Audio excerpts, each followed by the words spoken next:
Chapter 602. The newest chapter of this book is not finished. For more exciting content, please scan the QR code below to download the app. Novels are updated even faster.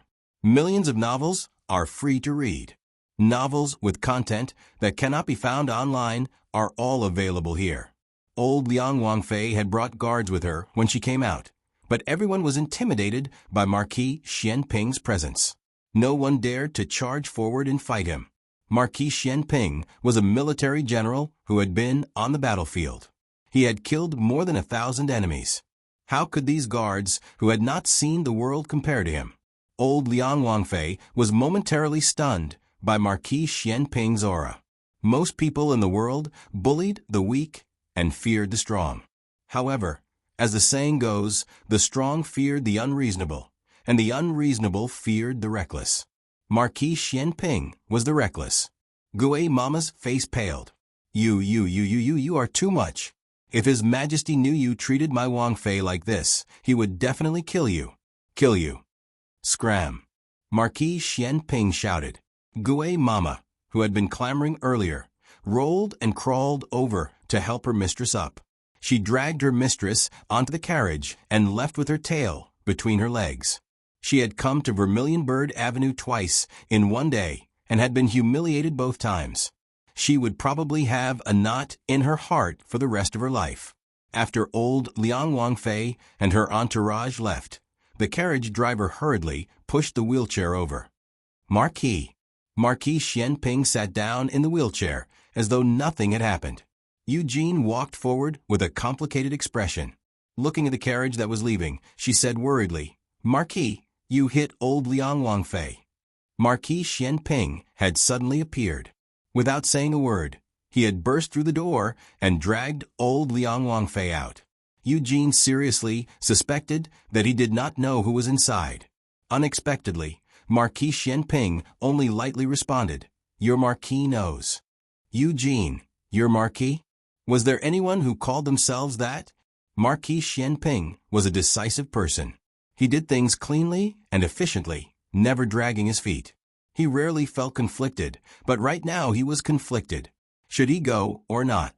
His brow furrowed, but in the end, he still pushed the wheelchair in. Princess Xinyang was still sitting at the head of the bed, her hands clutching the quilt tightly, her eyes glazed over. Marquis Xianping knocked on the open door. Princess Xinyang's eyelashes fluttered as she came back to her senses. Only then did Marquis Xianping stand up and move the wheelchair in. He came to the front of the bed and realized that he had acted too quickly. He had only dragged the old woman out and hadn't thrown her wheelchair out. "Eugene," he called out. Eugene entered the room and looked at the empty wheelchair at the side. She nodded knowingly and pushed old Princess Consort Liang's wheelchair out. Princess Xinyang raised her hand and calmly wiped away the tears on her face.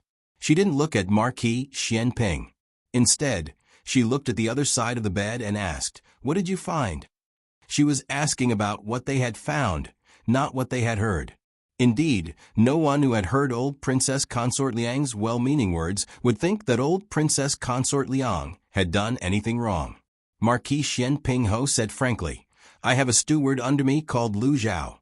He once worked in the capital's Liang household. He said that you didn't seem to be very happy in the Liang household, but everyone, including him, believed that you were doted on by the old Liang household and lived very well."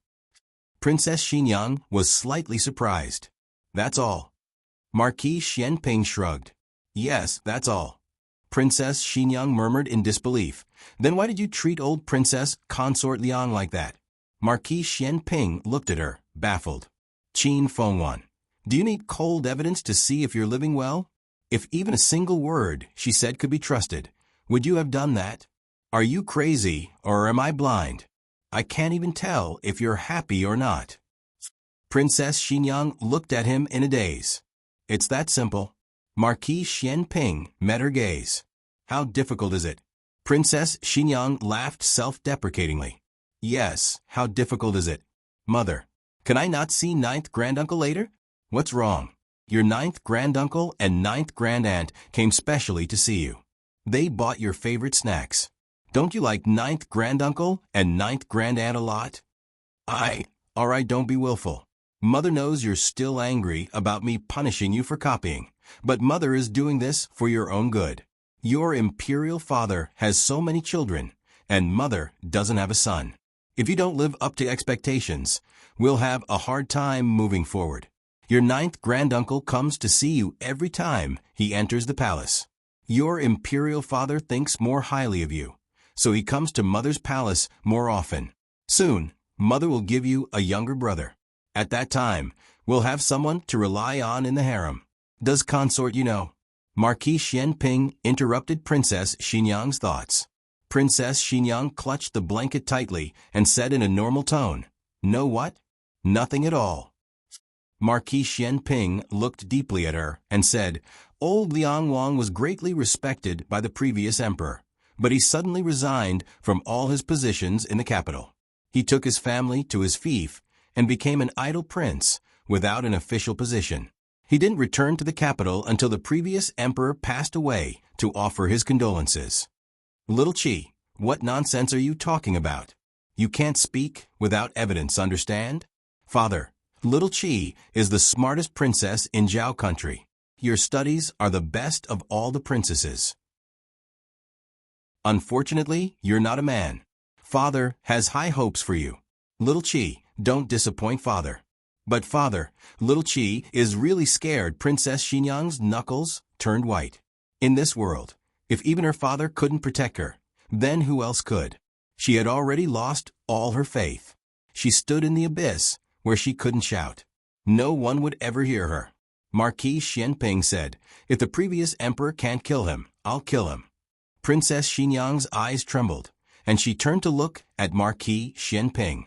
Marquis Xianping stood up and stared at her. "Qin Fengwan, I'll kill this person."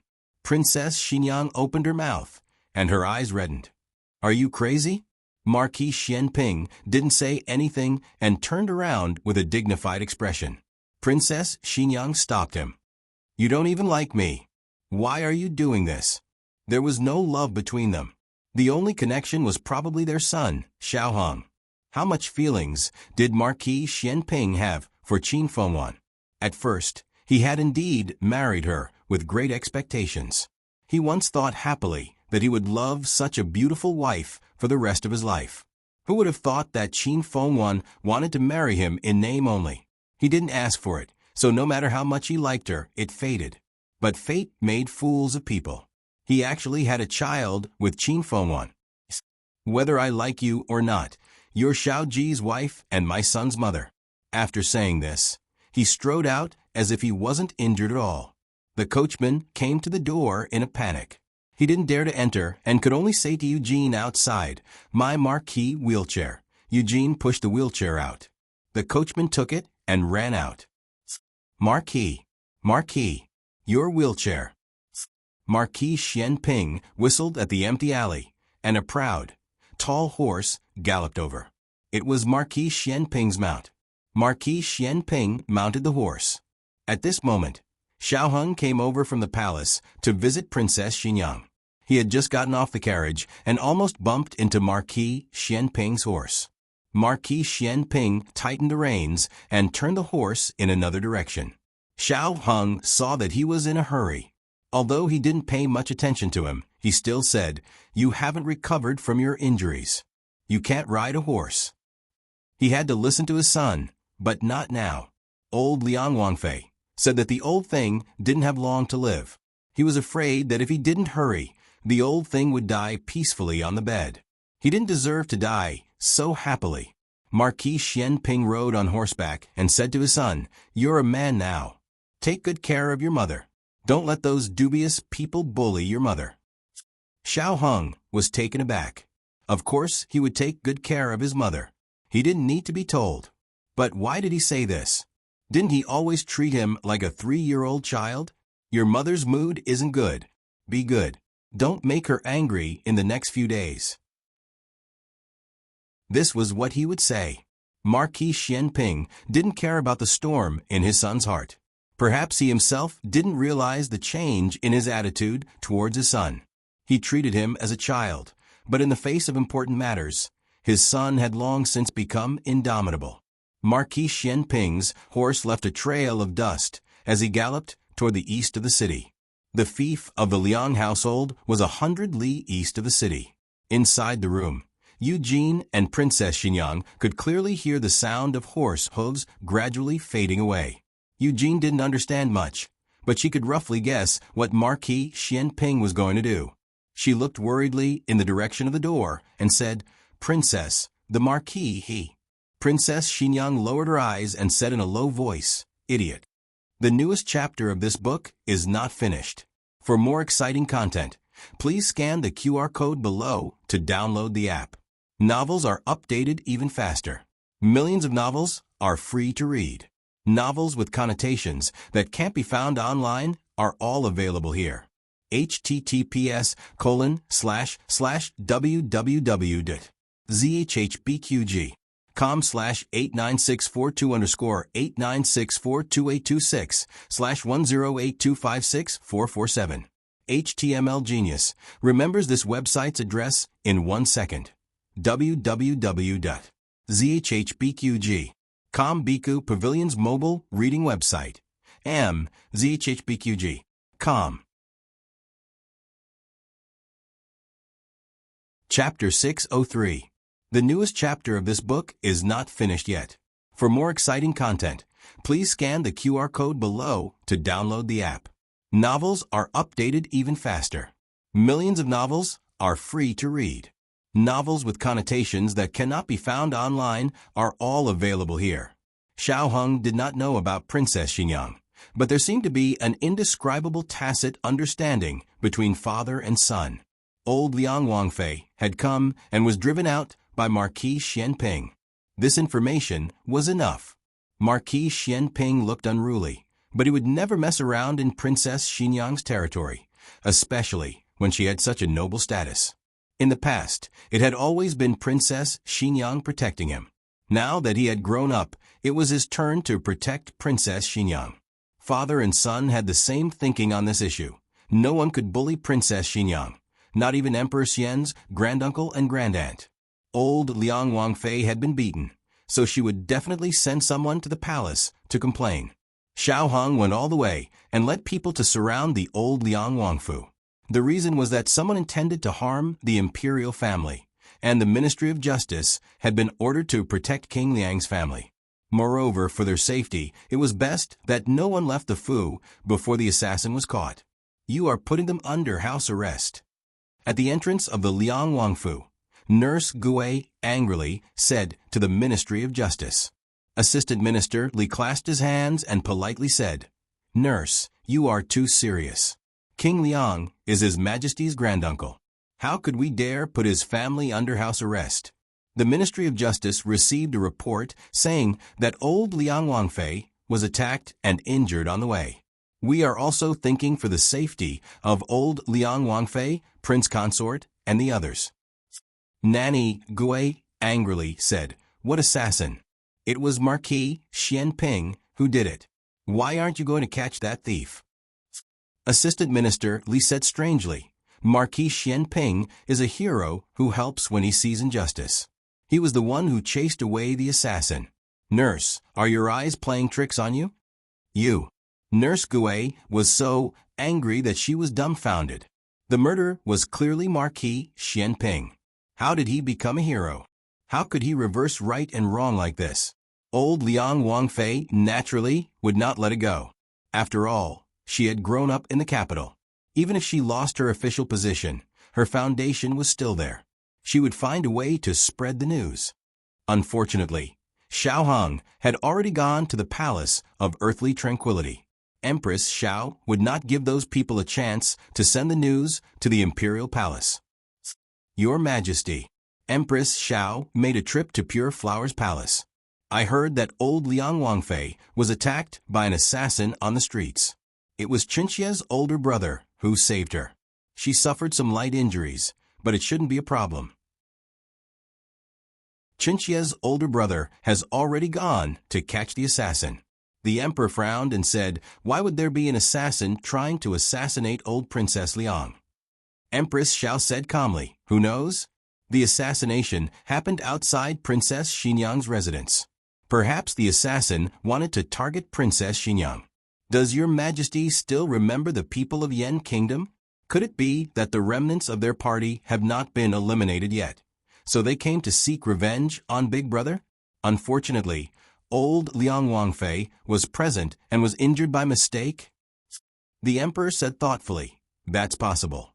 Empress Zhao's eyes flashed as she said with a smile, "It's better to be safe than sorry." The Board of Punishments has already protected the Liang Palace.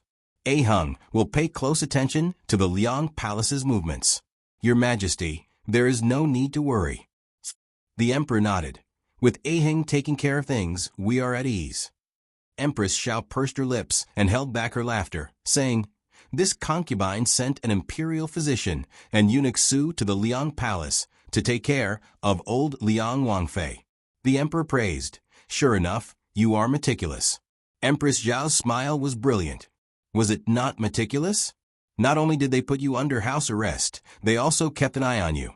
In truth, Empress Xiao was not clear on what had happened, but the trust between family members did not require any conditions.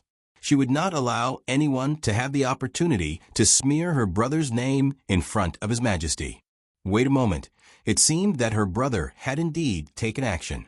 Forget it, her brother could bully others, but others could not bully her brother.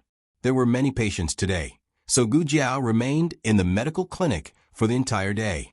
Only when it was close to evening did she finally have a bit of free time. She returned to her small courtyard and first examined Mo Qianxue's injuries. She then examined Hua Xiao's. Mo Qianxue had been injured earlier than Hua Xiao, but her injuries were also severe. Even now, she had not fully recovered. On the other hand, Hua Xiao's stitches had already been removed. The reason that she was still here was because she did not want to go to the Board of Punishments prison. "Why are you at a loss today? Is there something on your mind?" Mo Qianxue sat on the bed and asked Gu Jiao. She was still in the same room as Hua Xiao, and Hua Xiao was sleeping on a small bed. Gu Jiao asked, "Am I?" Mo Qianxue looked at her and said, "You are. Since you came in, you have furrowed your brow 3 times. Gu Jiao herself did not notice. Hua Xiao laughed. "Dr. Gu just saved the 7th prince and made a great contribution. What is there to be depressed about? It shouldn't be that you had a fight with husband, right?" Gu Jiao looked at her in confusion. "How did you know?" Hua Xiao thought to herself, "I was just randomly guessing." Who would have thought that I would be able to guess this? Mo Qianxue suddenly sat up straight, lightly coughed, and asked, "Aren't you two very close? What happened? Did you have a fight?" After living here for so long, of course, she was completely aware of the relationship between Gu Jiao and Xiao Lulang. She really did not expect that the guy who said that he would never marry in his life in the Yen Kingdom would pretend to be Xiao Lulang and marry a little girl from the Zhao Kingdom. She did not know what he was thinking. Didn't he say that he would not live long and could not harm the girl? Was he coveting Gu Jiao's medical skills, so he would rather sacrifice his body? No wonder she saw that his body was so much stronger than when he was in the Yen Kingdom. Mo Qianxue's train of thought was running wild. Gu Jiao shook her head. "We didn't have a fight. He just ignored me." Puff. Hua Xiao laughed even more miserably. "If you quarrel, at least he is willing to talk to you. If he ignores you, it shows how dangerous your relationship is." "Is it?" Gu Jiao did not understand this. Mo Qianxue hurriedly said, "If he ignores you, then he ignores you. You also ignore him." "But I want to talk to him," Gu Jiao said seriously. Mo Qianxue's face instantly darkened. Hua Xiao laughed so hard that she trembled. If Mo Qianxue was unhappy, she was happy. If Mo Qianxue was not happy that the two of them were stuck together, she would help them get back together. Hua Xiao sat on her small bamboo bed, waved the round fan in her hand, and smiled charmingly. "Why don't you tell me what happened between you two?" Gu Jiao was tidying up the small medicine box. Hearing this, she paused and told her that she went to see Lu Yixing off, except that she did not mention Lu Yixing's name. Hua Xiao said, So you mean that your husband has never heard you play the zither, but you played it for another man? Humph. Mo Chinchua threw the pillow heavily on the bed in a fit of anger. Gu Jiao, why do I feel that the backyard is on fire again? Gu Jiao thought for a moment. It seems so. Hua Xiao laughed and said, of course he is angry. I'm afraid that he has fallen into a vinegar jar now. 10 jars of old vinegar are not enough to drink. Gu Jiao said, is it so exaggerated? Hua Xiao waved the cattail leaf fan and said, but it's okay. You two are a couple. When he comes back at night, you just have to coax him. How to coax him? Gu Jiao asked. Do I need to teach you this? You two are a couple. Hua Xiao glanced at Gu Jiao. Seeing that she was still confused, Hua Xiao covered her eyes with the cattail leaf fan and whispered, he usually likes, Hua Xiao, shut up. Mo Chenchua threw a pillow at her. Hua Xiao dodged sideways. Anyway, she had finished talking. But Dr. Gu's reaction was not right. Hua Xiao frowned and said, you don't even know what kind of he likes best. Have you two consummated your marriage? Gu Jiao rolled her eyes. Hua Xiao's eyes widened. You really haven't consummated your marriage? I heard that he used to be a cripple. Is it because his leg is also broken? He can't do it? Gu Jiao said seriously, he can do it. Hua Xiao's eyes were sharp. You didn't answer the first question. You two really haven't consummated your marriage.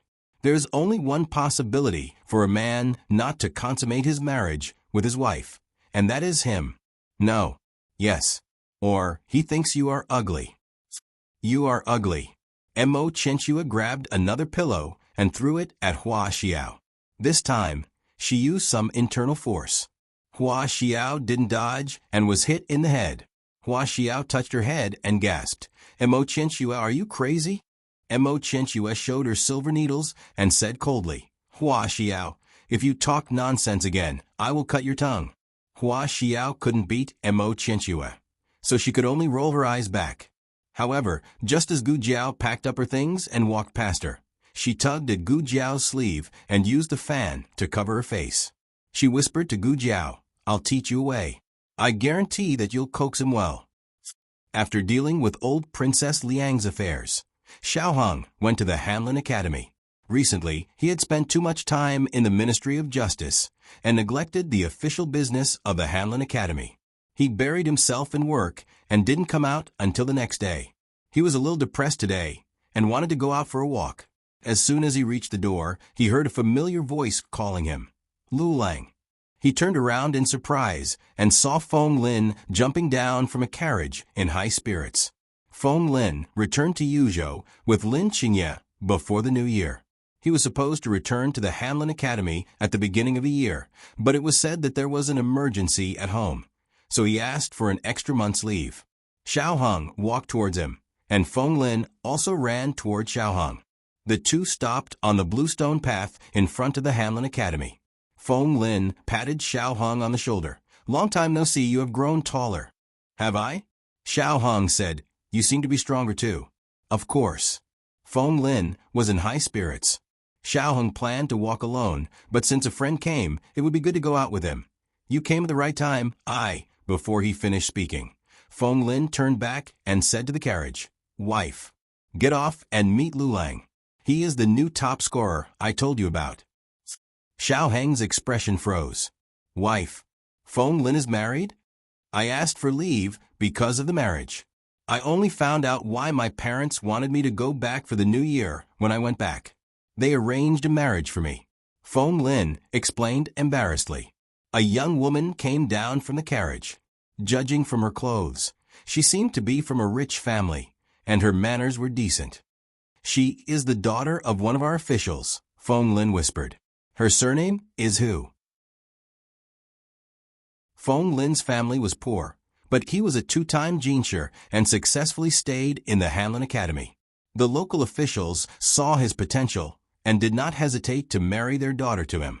Madame Hu and Xiao Hong greeted. Greetings, Lord Xiao. She was a woman with pure eyes. Xiao Hong cupped his hands and returned the greeting. Feng Lin saw that Madame Hu was tired and hurriedly said to Xiao Hong, We have been on the road for several days, and my wife is tired.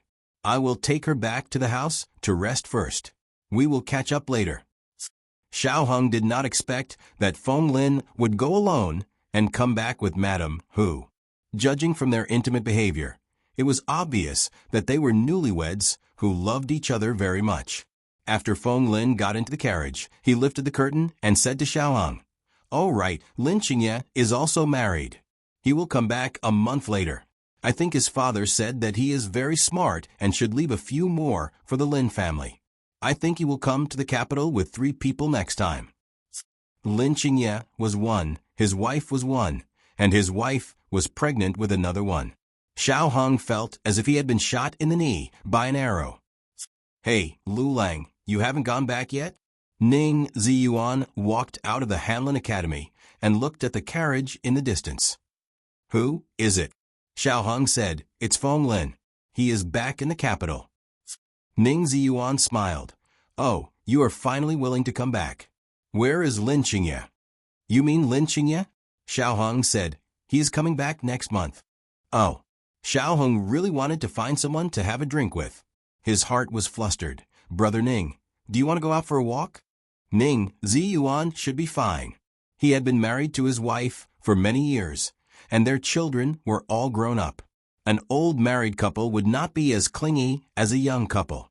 Unexpectedly, Ning Ziyuan scratched his head and chuckled. "I am afraid I am not free today. My wife is pregnant. I have to go back and accompany her." Xiao Hung, who had eaten 3 bowls of dog food in a row. Xiao Hung's heart was really stifled. After Ning Ziyuan left, he took a deep breath for a long time and turned to go back. Suddenly, a carriage stopped in front of him. The masked coachman jumped out of the carriage and bowed to Xiao Hung. "May I ask if you are Lord Xiao of the Hanlin Academy? My master would like to see you." Xiao Hung looked at him speechlessly. "Do you think I can't recognize you as Xiao Sanzi just because you are wearing a mask? Change the carriage?" Xiao Sanzi thought he had disguised himself well and said, "Would Lord Xiao do me the honor?" Xiao Hung looked at him indifferently. "Okay, I will do you the honor."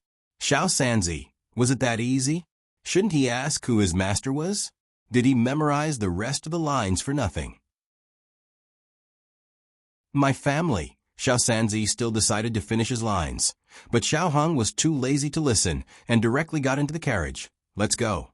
Xiao Sanzi. Xiao Sanzi drove to a pavilion on the outskirts of the city. Night fell, and the evening wind blew gently. The pavilion was covered with a hazy gauze, and the strips of gauze fluttered in the wind.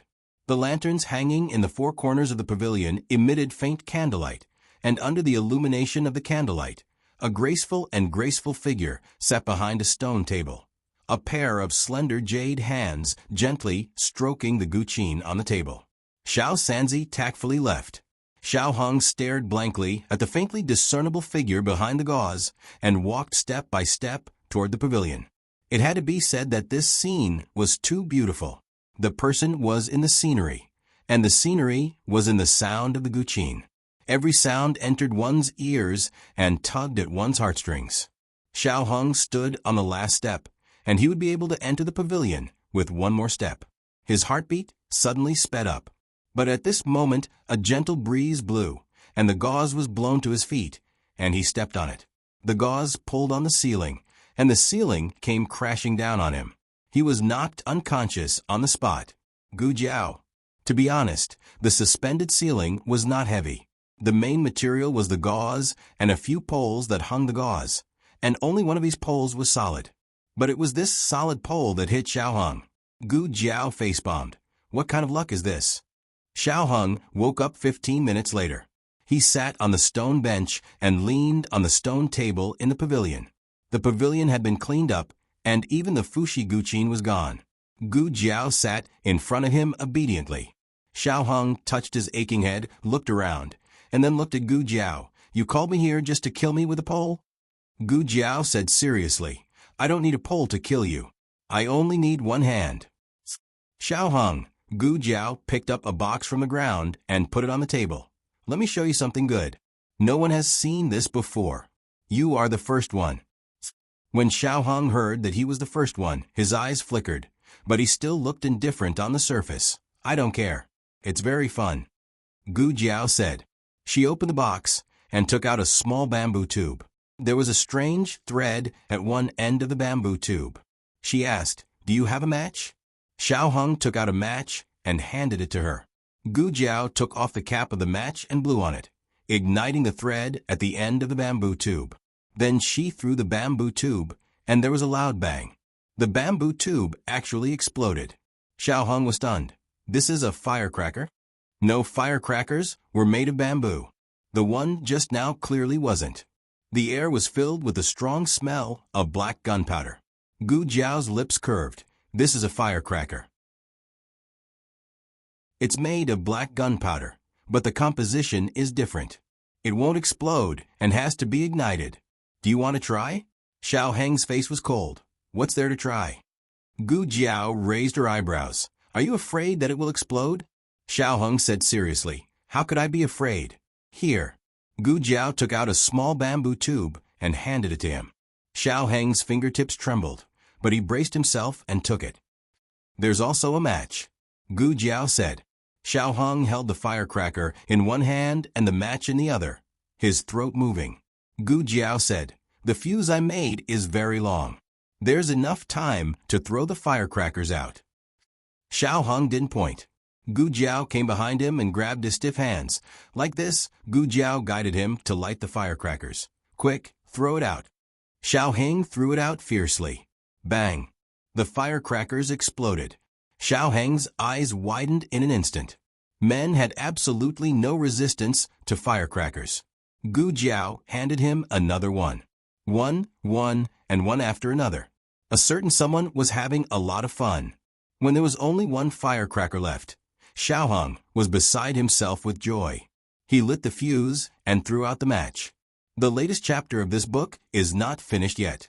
For more exciting content, please scan the QR code below to download the app. The novel will be updated even faster. Millions of novels can be read for free. There are all kinds of novels that can't be found online.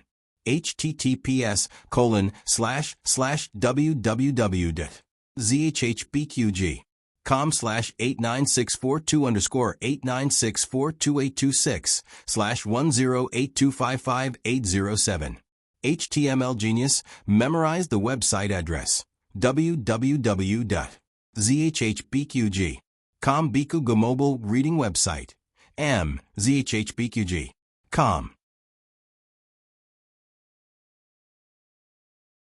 Chapter 604. The latest chapter of this book is not finished yet. For more wonderful content, please scan the QR code below to download the app. The novel is more complete and updated faster. Millions of novels are free to read. There are novels with connotations that can't be found on the internet here. Men really don't care about age when they are childish. He deliberately threw out the fuse at the last second before it burned out. Gu Jiao really didn't have time to stop him. With the last song of the firecrackers tonight, Xiao Heng was blown up into a little black chicken. Xiao Heng had an afro and black smoke coming out of his mouth, as if he had been struck by lightning. Gu Jiao covered her eyes. In the small courtyard of the medical center, Hua Xiao walked back and forth in the room, which made Mo Qianxue dizzy. Hua Xiao, what are you doing? Mo Qianxue said impatiently.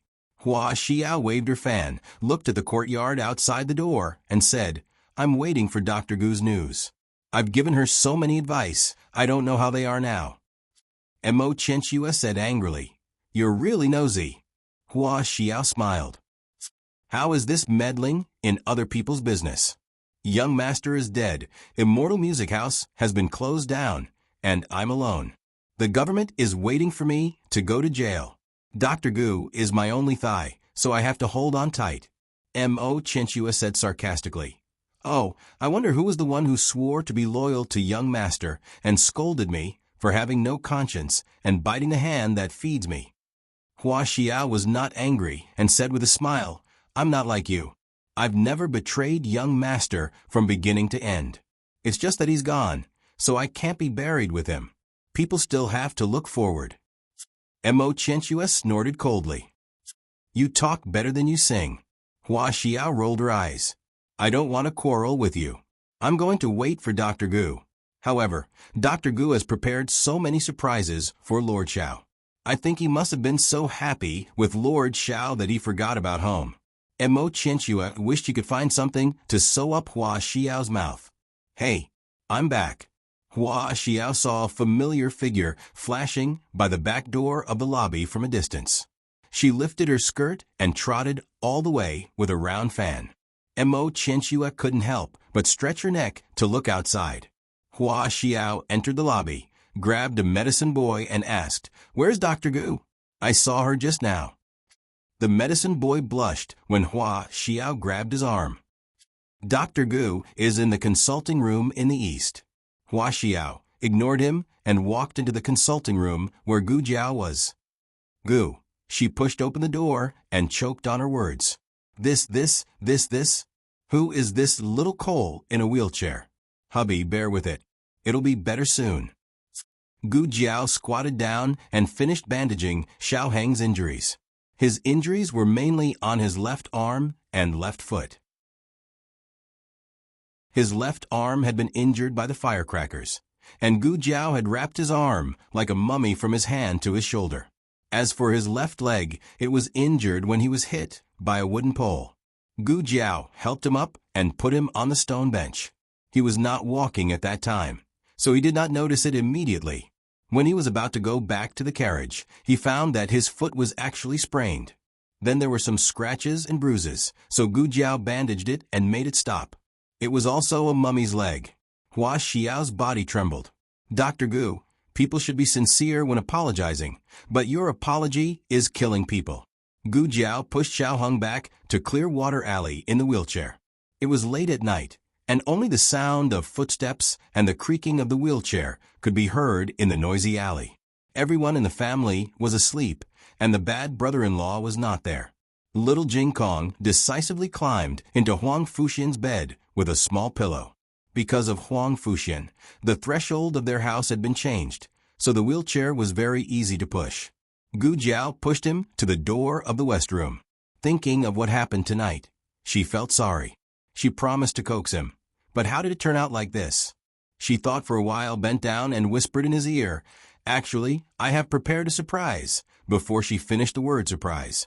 Xiao Heng pushed the wheelchair into the room with his right hand. He turned the wheelchair, closed the door, and bolted it in one breath. Then he turned around again, leaned on the wheelchair, and covered his chest with his hand. He breathed a sigh of relief. Phew, he couldn't be surprised anymore, or he would die. Gu Jiao scratched her head. Did he manage to coax her or not?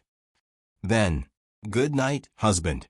She said good night to the door of the west room, and turned back to the east room. Gu Jiao fell asleep quickly. Since the dream of the Gu family, Gu Jiao hadn't had a dream for almost half a year. However, her dream came again tonight. She thought she would dream of someone around her again, but it turned out to be someone irrelevant. She didn't know any of them. Or, to be exact, she didn't see the faces of those people at all. It was a terrible rainstorm that lasted for a whole day and night, causing landslides and mudslides. There happened to be a village at the foot of the mountain, and the whole village was submerged. Perhaps because it was a natural disaster, it wasn't delayed or brought forward by human influence. It happened at midnight the day after tomorrow. If it was during the day, there might be people who could be alert, but they all fell asleep in the middle of the night. No one in the village could escape. After Gu Jiao woke up, she went directly to Xiao Heng's west room. Xiao Heng had just woken up. Men would feel shy when they woke up early in the morning, especially young men who were full of vigor. Generally, in this case, Xiao Heng would calmly wait for it to subside before he lifted the quilt and got out of bed. Unexpectedly, Gu Jiao suddenly knocked on the door. "Husband, are you up? I have something to tell you." Xiao Heng looked at his swaggering self and panicked. Wait, husband, it's a little urgent." Gu Jiao said, "I'm coming in." Xiao Heng was at a loss. In a panic, he grabbed a pillow to cover his legs and looked at the door latch seriously. Door latch. Did he have to open the door for her? Wouldn't that be? Xiao Heng looked at the door latch and the pillow covering it. If he got up, he would be exposed. If he didn't get up, he couldn't open the door for her. Click. The door latch fell off. Gu Jiao was confused. I didn't do it on purpose. She really didn't. Xiao Hong coughed softly and secretly turned his face. He whispered, I almost forgot how good she is. I was actually worried that she couldn't open the door. Gu Jiao stepped in and looked at him by the bed. How's your injury? Do you feel any pain or discomfort anywhere? Xiao Hong pressed down on the pillow on his lap without a trace and said seriously, No. By the way, what did you say was urgent? Gu Jiao said bluntly, It's going to rain heavily in Pingyue Prefecture City. It's very likely that it will cause landslides and mudslides. When that happens, the nearby villages will be in danger. Pingyue Prefecture City is 100 miles away. How do you know that it's going to rain heavily? Xiao Hong knew that she knew how to observe the weather, but she couldn't observe it so far away. Gu Jiao thought for a while and said, Would you believe me if I said that I saw it in a dream? Xiao Hong was speechless. Gu Jiao took out a map of Zhao country and pointed at the place where the natural disaster happened. It's here. Xiao Hong frowned. He thought for a while and nodded. I know. I'll go to the palace and report to His Majesty. I'll ask him to send people to evacuate the villages as soon as possible. Gu Jiao said, It'll start raining at noon. We have to get there before midnight tomorrow. That was the time when landslides and mudslides appeared. Gu Jiao added, It's best to send a letter by pigeon. If they rushed there, they would encounter a rainstorm on the way. Okay, Xiao Hong agreed. Although he didn't know how she saw it, Xiao Hong trusted her. Gu Jiao put away the map and prepared to leave. Before she left, she suddenly looked at the pillow on Xiao Hong's legs and said calmly, It's just a physiological phenomenon. There's nothing to hide. Xiao Hong's eyes trembled. Gu Jiao said, Don't crush it. Xiao Hong was speechless. During breakfast, the whole family knew about Xiao Hong's injury. Xiao Hong said that it was an accident, but no one in the family was surprised. After all, it wasn't the first time he was unlucky. Recently, they had been wondering why Xiao Hong hadn't been unlucky for a long time. Did his luck change? Everyone looked at him and nodded. That's right. He was still the familiar Lu Lang. After breakfast, Xiao Hong sat in Lu Quan's carriage and entered the palace. Halfway there, he met Eugene, who was going out to buy things. Eugene didn't know that Xiao Hong had an urgent matter to attend to. After she recognized Lu Quan, she called out to Xiao Hong's carriage. Young Marquis. 2 carriages stopped on the street in different directions. Eugene lifted the curtain and said to Xiao Hong, Is it worth it to go to work so early? What happened to your arm? And your leg?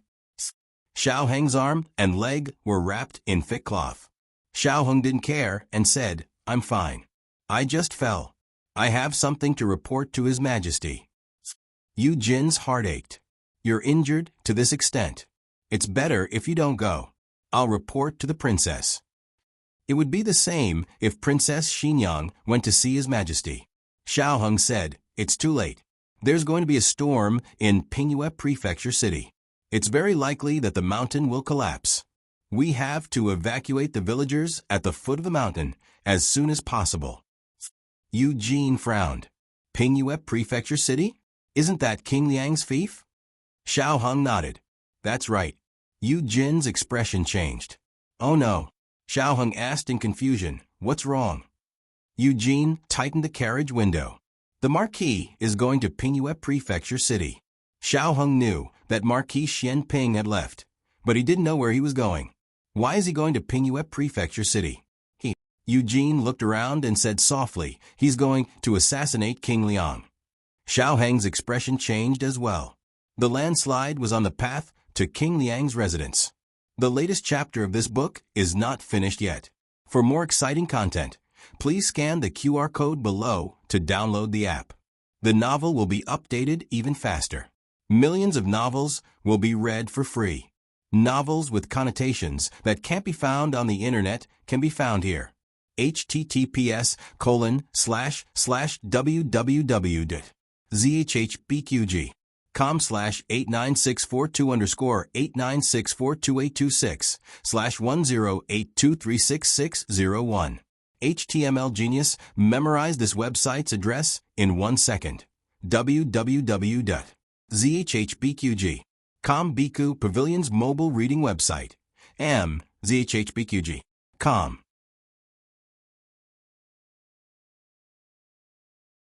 Chapter 605. The newest chapter of this book is not finished yet.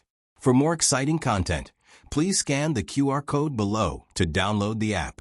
Novels are updated at a faster rate. Millions of novels are free to read. Novels with content that can't be found online are all available here. Princess. Bad news. Vermilion-Bird Avenue. Yujin got off the carriage, lifted her skirt, and ran straight for Princess Xinyang's room. Princess Xinyang was sitting by the window, practicing her calligraphy. She had gotten over her emotions much faster this time. After just a day, she was already able to calmly do her own things. As she practiced, she asked softly, "It's so early in the morning. Why are you so flustered? This isn't like you." Eugene was suddenly hesitant. Should she tell the princess about this? She followed the princess, and the princess was her master. Marquis Xianping was just a stranger working with the princess. But no matter what, the Marquis had gone to assassinate King Liang for the princess' sake. If something happened to the Marquis, the princess would feel a bit guilty, right? Princess Xinyang asked, "What happened? Did someone from your family come looking for you again?" Yujin was a favorite of Princess Xinyang's. Her family wasn't very reliable and would come looking for Yujin from time to time. Yujin steeled her heart and said, "It's not about Yujin's family. It's about the Marquis. Something happened to the Marquis." Princess Xinyang's hand paused. She asked calmly, "What happened to him?" Yujin said anxiously, "Didn't the Marquis go to King Liang's fief? I ran into the young Marquis just now." The young Marquis said that a natural disaster is about to befall King Liang's fief, and that it will happen on the Marquis's path. With a swoosh, Princess Xinyang's brush drew a long line on the paper. On the street, Lu Quan glanced at the curtain of the carriage. He had heard everything that Yujin and Xiaohong had said just now. Marquis Xianping was an unruly person, but he was actually so daring as to even kill the previous emperor's granduncle. This surprised Lu Quan. To be honest, he was curious about the reason behind this, but now wasn't the time to satisfy his curiosity. "Lu Lang, what do we do now?" Even though he already knew his identity as the young Marquis, he was still used to calling him Lu Lang. What to do? This was a huge problem for Xiaohong. The journey to King Liang's fief was 50 kilometers long, and Marquis Xianping had already set out last night. Judging by his speed, if he wasn't stopped as soon as possible, he would run into a landslide or a mudslide. Every minute of delay was dangerous. In particular, the messenger pigeons could not reach him at all. That was used to save the villagers. There were pigeons flying back and forth between the various relay stations. Although there was a certain error rate, such as the carrier pigeons being killed or eaten by birds of prey on the way, this seemed to be the fastest and most convenient method at the moment. It was also inconvenient for pigeons to fly in a rainstorm. Thus, they had to arrive at the relay station before the rainstorm. They also had to leave enough time to inform the magistrate, as well as let the magistrate lead the troops to the villagers. On one side was Marquis Xianping, and on the other side were the villagers. Lu Quan could not enter the palace. If Lu Quan turned back to look for Gu Jiao, and then had Gu Jiao enter the palace to inform the emperor, they would be delayed for at least an hour. Moreover, he wasn't sure if Gu Jiao was at home. Perhaps she had gone to the clinic, or perhaps she had gone to a house call. Entering the palace was the fastest way to save the villagers, but this would delay his search for Marquis Xianping. He had to make a choice between his own father and the hundreds of villagers he had no blood relatives with. "Lu Lang," Lu Quan called out. Xiaohong clenched his fists so tightly that they were trembling slightly. Enter the palace. There were less than 4 hours left before the rain. The carrier pigeons had to reach the relay station in Pingyue Prefecture City before then. In Pure Flower's palace, the emperor met with Xiaohong. How did you know that it was going to rain in Pingyue Prefecture City? The emperor asked doubtfully. Xiao Heng didn't know how Gu Jiao was able to observe the weather from 100 li away, so he naturally wouldn't tell the emperor. Moreover, this wasn't the time to investigate Gu Jiao's abilities. The most important thing was to save the villagers who might be buried in the landslide. Xiao Heng said, I met a merchant who came from Pingyue Prefecture City. He said that Pingyue Prefecture City has been particularly stuffy these past 2 days. The sky is gloomy, as if it's going to rain. He also said that when he passed by the official road near Creek Village, he was almost hit by a rock that slid down the slope. I read in the books of Hanlin Academy that this is a sign that the mountain is loosening. If it's really raining, it will definitely cause a landslide. When that happens, the villagers at the foot of the mountain will be in trouble. Fortunately, he had studied a lot of geography in Hanlin Academy. Otherwise, he wouldn't have been able to come up with such a reasonable explanation. Seeing that the emperor was deep in thought, Xiao Heng said seriously, Your Majesty, it's better to believe that there are more than 100 lives in Creek Village than not. The emperor's expression turned serious.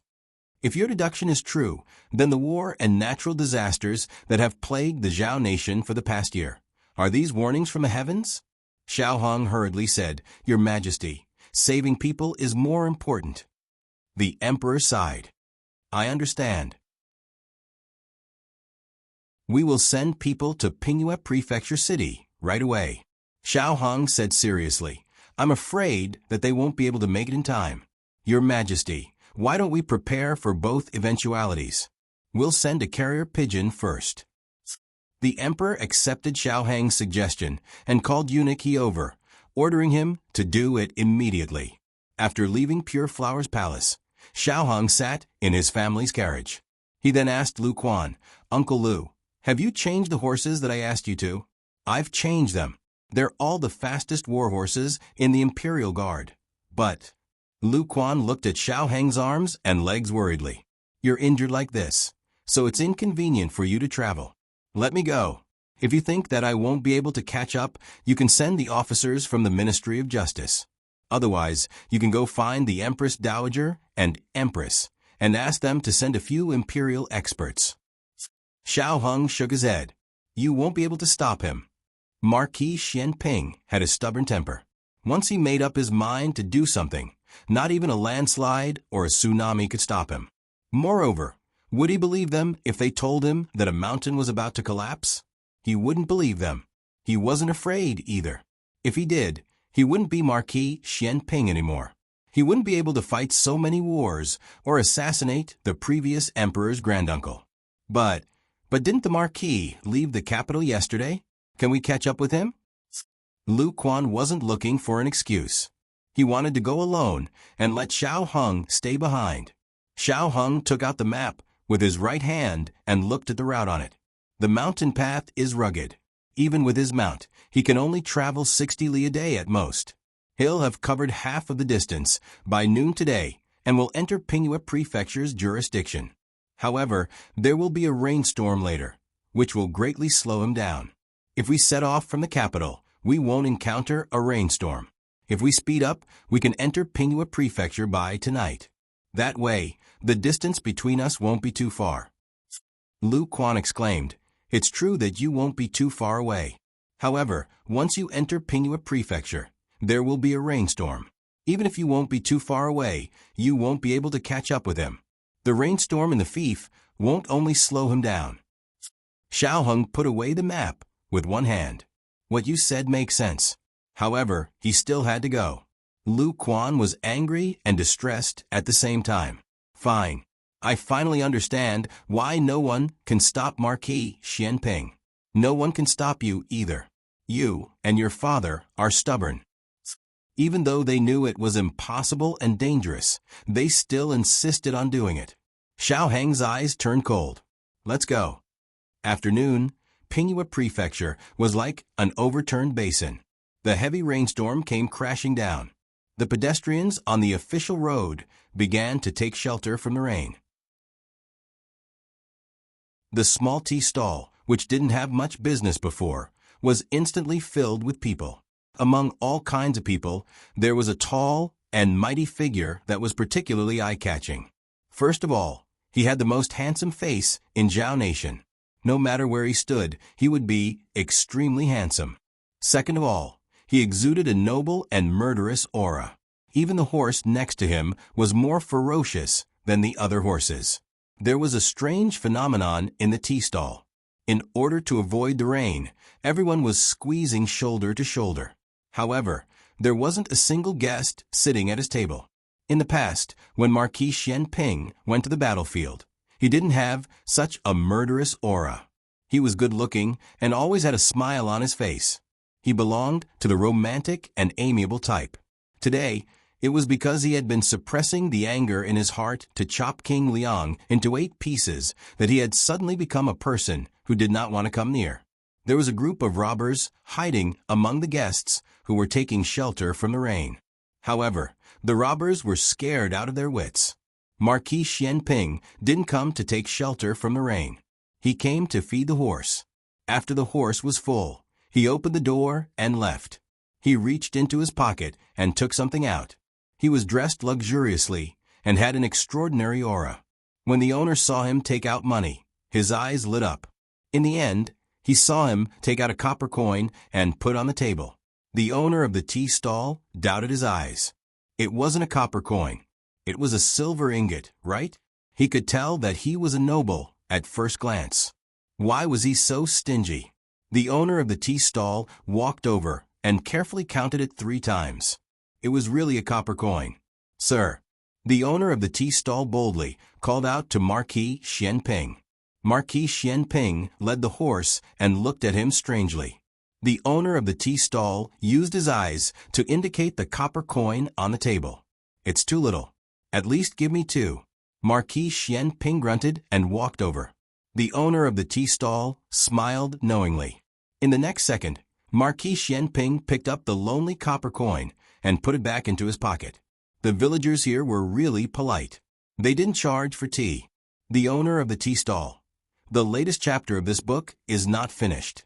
For more exciting content, please scan the QR code below to download the app. The novel is updated even faster. Millions of novels are free to read. There are novels with connotations that can't be found online here. https://www.zhbqg.com/89642_896422826/108235424. HTML Genius memorized the website address in a second.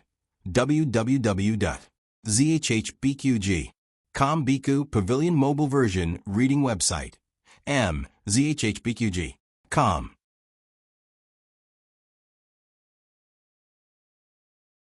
Chapter 606. The latest chapter of this book is not finished yet. For more exciting content, please scan the QR code below to download the app. Novels are updated even faster.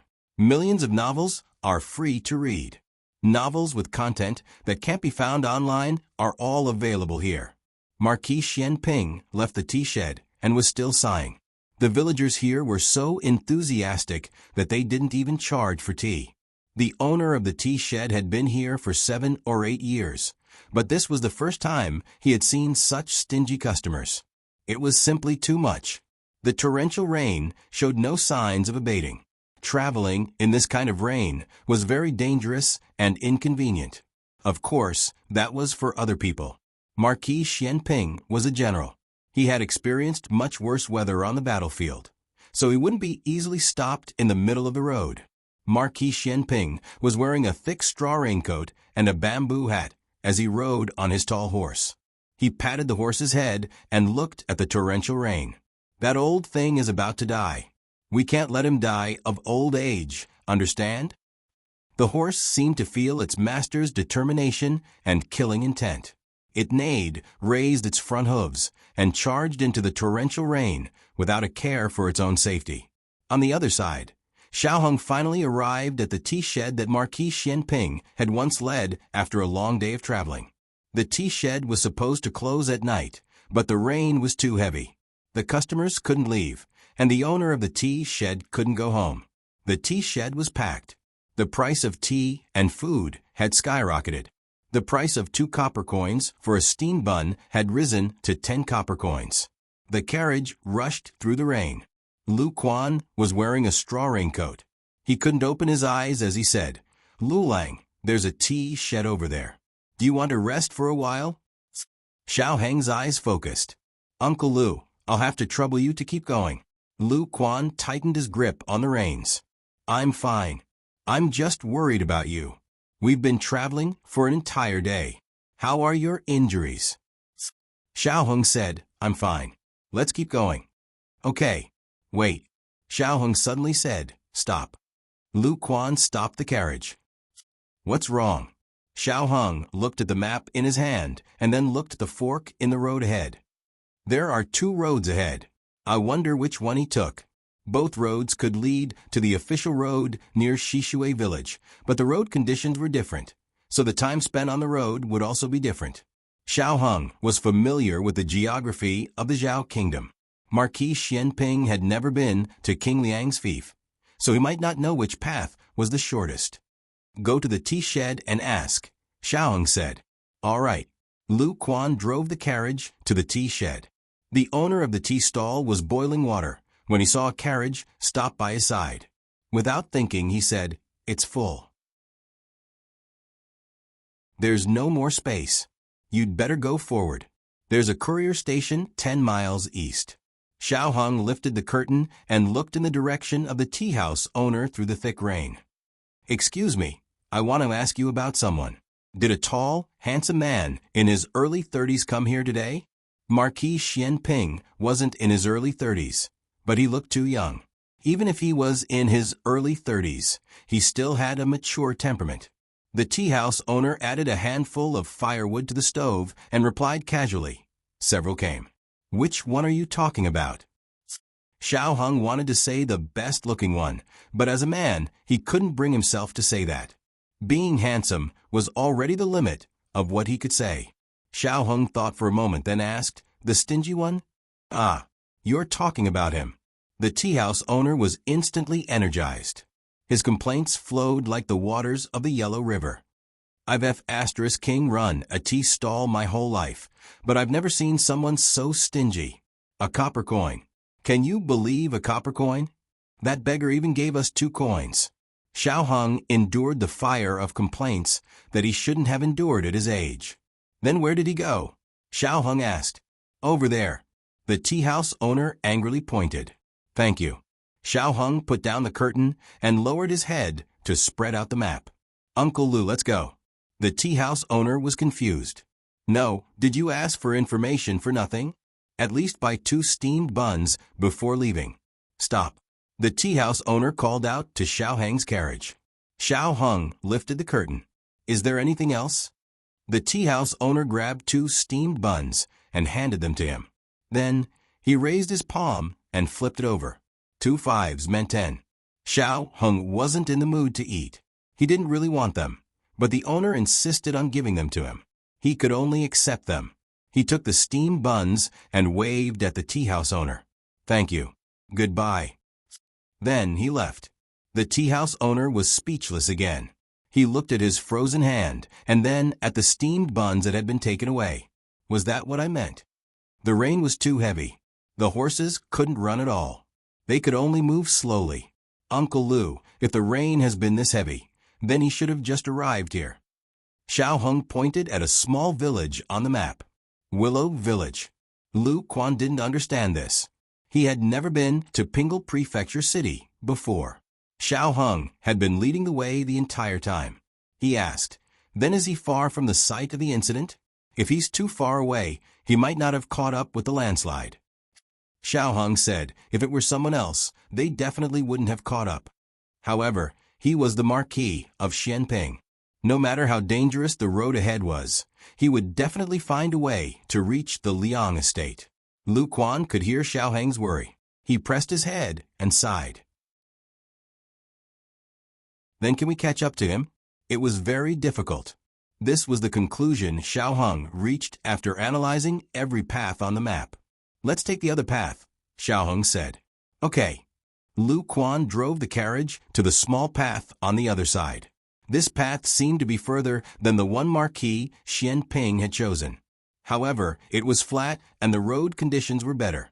However, even so, they still spent an entire night walking a road that they could normally finish in 4 hours. Fortunately, Xiao Heng had Lu Quan change into the strongest warhorse in the Imperial Guard. Otherwise, they would have been fine, but the horse would have died from exhaustion. The sky was bright, but the torrential rain was pouring down. There was almost no light in the entire Pingle Prefecture city. Xiao Heng frowned. We haven't reached Willow Village yet. Marquis Xianping's speed was faster than theirs. At this rate, they wouldn't be able to reach the site of the incident even after midnight. Xiao Heng lifted the curtain and said to Lu Quan, Uncle Lu, let's go through the forest in the north. We can reach the vicinity of River Creek Village. Lu Quan was stunned. Go through the forest? That won't do. The carriage can't move. Xiao Heng said, we don't need a carriage. We'll ride a horse. Lu Quan disagreed. Can you ride a horse with your injuries? Xiao Heng took out a straw raincoat from the bottom of the carriage and put it on. Then he took out a bamboo hat and put it on. It's just a superficial wound. It didn't hurt my muscles or bones. It's fine. Even if it's a superficial wound, you can't get wet in the rain. Besides, even if you hurt your muscles and bones, will you stop? Lu Quan couldn't persuade him otherwise.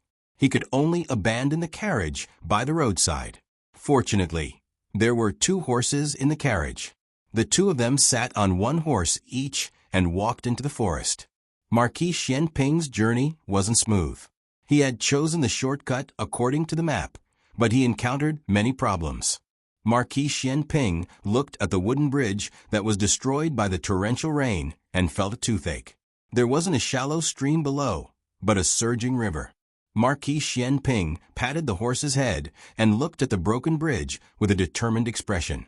He turned around and walked back. After about 50 steps, he stopped and turned around again. His eyes became sharp.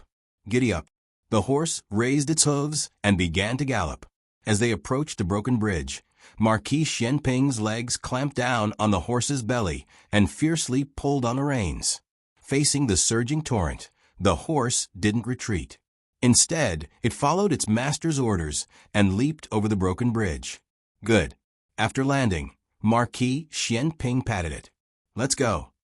After passing through the village, they would reach the official road that led directly to the Liang estate.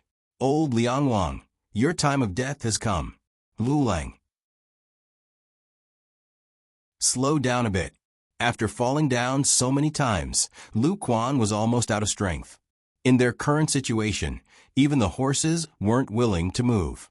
They could only lead the horses forward with great difficulty. Look, we're here. Xiao Heng pointed at the village in the torrential rain. That's Creek Village. Is there? The sky was too dark and the rain was too heavy. Lu Quan's oil lamp couldn't illuminate much. They had been walking since morning, so he didn't know what time it was. He only knew that he really couldn't walk anymore. It should be almost midnight. Xiao Heng panted as he said, Don't go over. Just wait for me here. That won't do, that won't do. Lu Quan sat on the ground. Xiao Heng took the oil lamp from his hand. He didn't lead the horse and walked towards the village. Lu Lang. Lu Quan didn't even have the strength to call out. The villagers in the village had already been evacuated. All the poultry that could be taken away had also been taken away. The village was empty except for his lonely figure. He passed through the village. When he reached the village entrance, he heard the sound of horse hooves approaching on the official road. It's him. It's Marquis Xianping. Xiao Heng was too far from the official road. In the time it took to rush over, the horse was already far away. He had no choice but to walk forward in the rain while shouting, Stop! Stop! The sound of the torrential rain blocked out all other sounds. Even the sound of the horse hooves was weakened, let alone the sound of a distant person. But Marquis Xianping could still faintly hear a bit. It wasn't too clear. Was someone talking? Was someone calling him? It sounded like his son's voice. Then Marquis Xianping smiled. His son was in the capital. So how could he come here? He must have heard wrong. Jia, he shouted. Xiao Hong stared blankly as a man and a horse passed by on the official road in front of him. He felt as if his breath was being choked. Marquis Xianping saw the oil lamp in his hand, but Marquis Xianping didn't stop. He wouldn't stop for a stranger on the side of the road. Xiao Hong looked at the crumbling mountain range. The mountain rocks were already falling down. He could almost hear the sound of the mountain collapsing. He looked at the tall figure that was recklessly rushing towards the mountain range. A voice in his heart broke through the heavy shackles. Father, digression. I dreamed that I gave you the third watch. After I woke up, I thought about it. The dream of getting rich overnight can't come true, but giving you the third watch is still possible. The latest chapter of this book is not finished yet. For more exciting content, please scan the QR code below to download the app. Novels are updated faster. Millions of novels are free to read. Novels with connotations that can't be found online are all available here. https://www.zhbqg.com/89642_8964226/1082293331. HTML Genius remembers this site's address in a second. www.zhbqg.com Biku mobile reading website. zhbqg.com.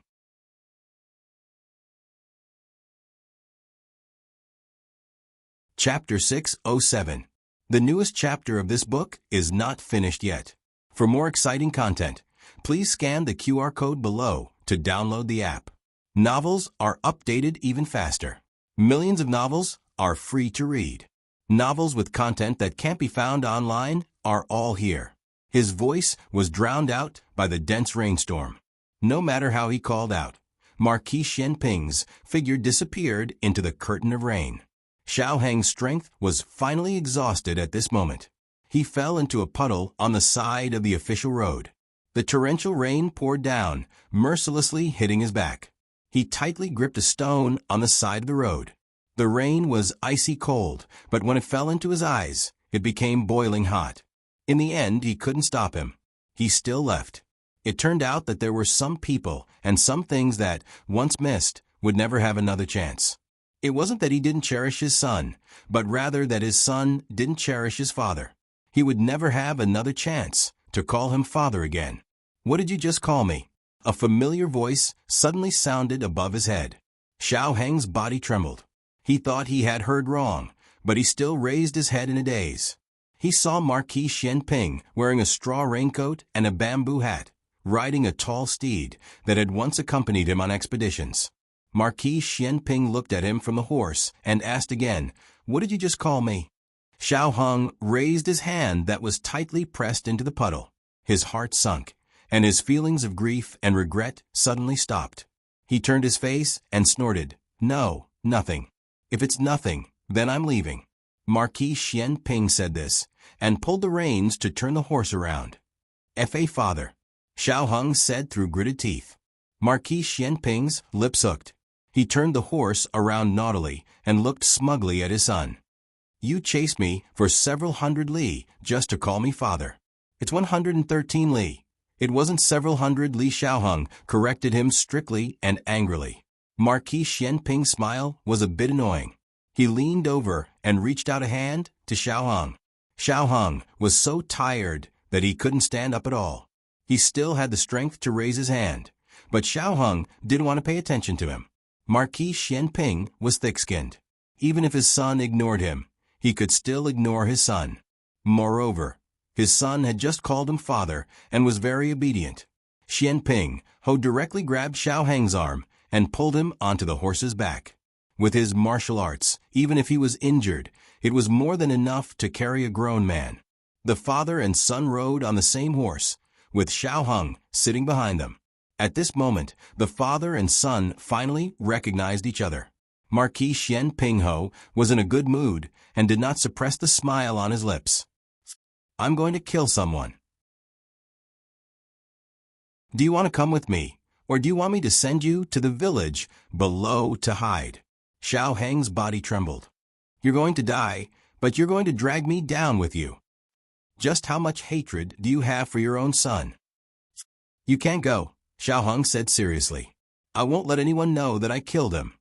Marquis Xianping didn't mention who he was going to kill, but he guessed that his son already knew. Otherwise, he wouldn't have chased him all the way to King Liang's territory. Xiao Heng said, that's not it. There's going to be a landslide up ahead, and it's going to cause a landslide. The entire road up ahead, including the village below, will be buried by the landslide. Marquis Xianping asked, where did you hear this from?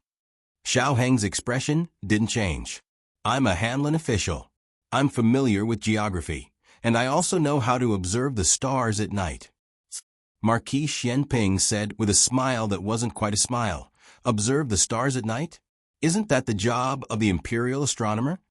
I know how to do that as well, Xiao Heng boasted shamelessly. Marquis Xianping laughed.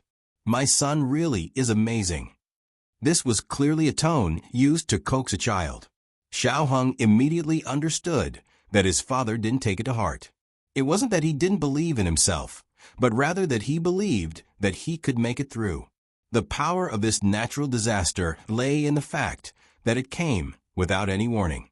When the mountain began to slide, half of the mountain had already collapsed from the inside.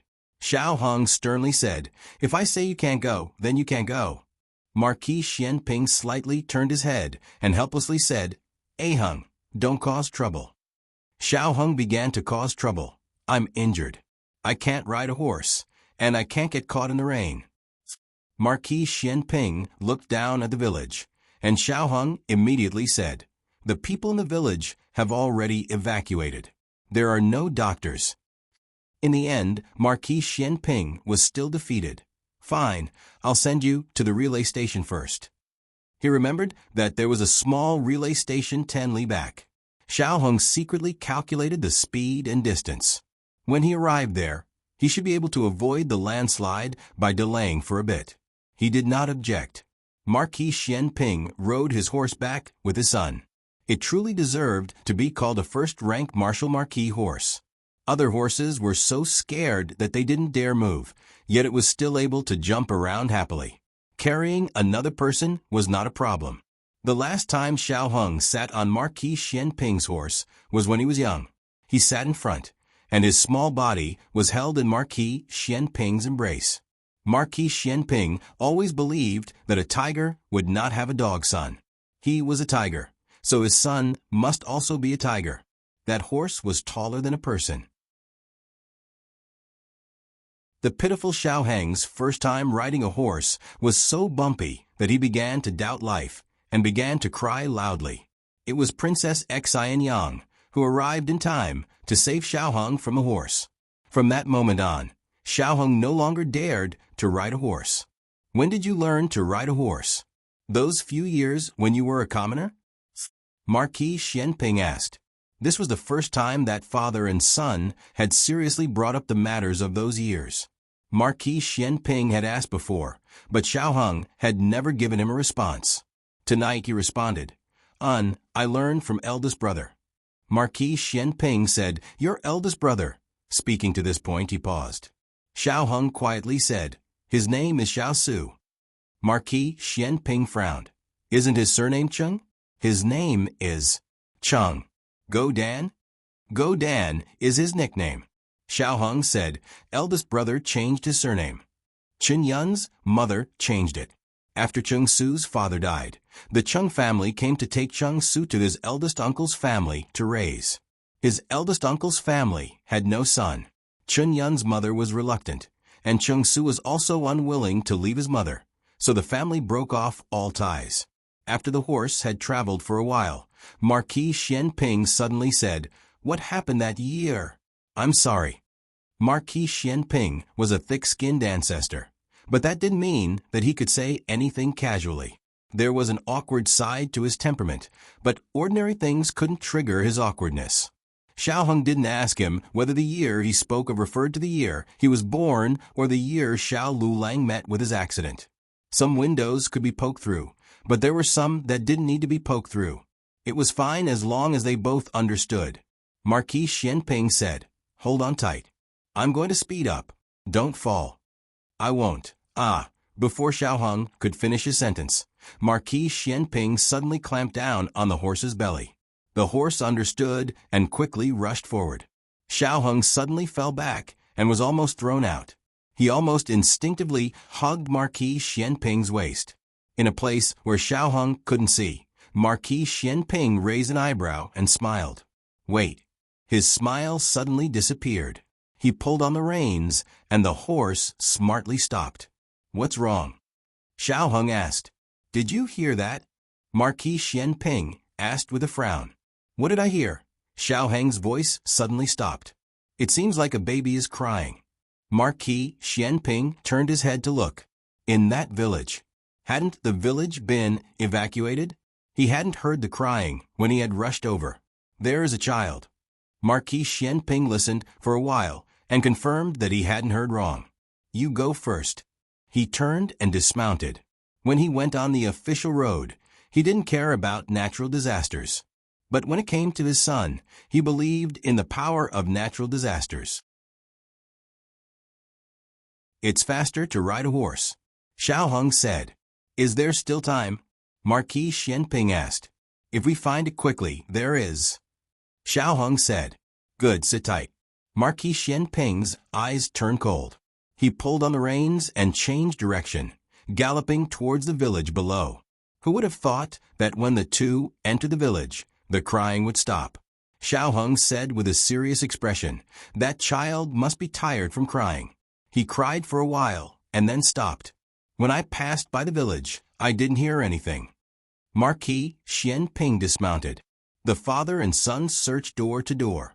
When Marquis Xianping found the bedroom of the 18th family, Xiaoheng loudly shouted from the well in the backyard, "Here." Marquis Xianping quickly went to the backyard. This was a dry well.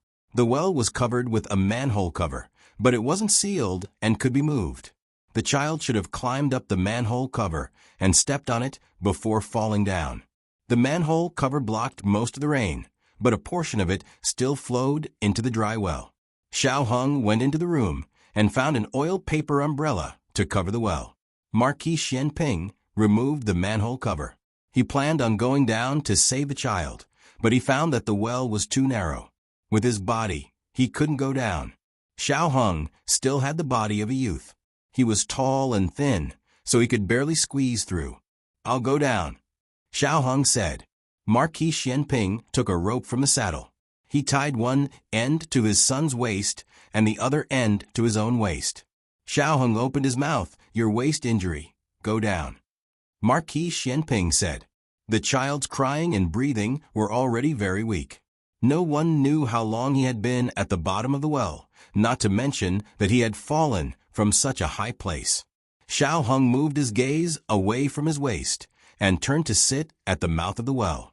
But as soon as his leg went in, a cat's cry came from the bottom of the well. Xiaoheng's hair stood on end.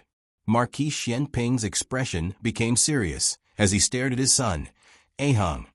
Xiaoheng's legs began to tremble. He was clearly a person who did not even fear poisonous snakes. However, he was afraid of cats.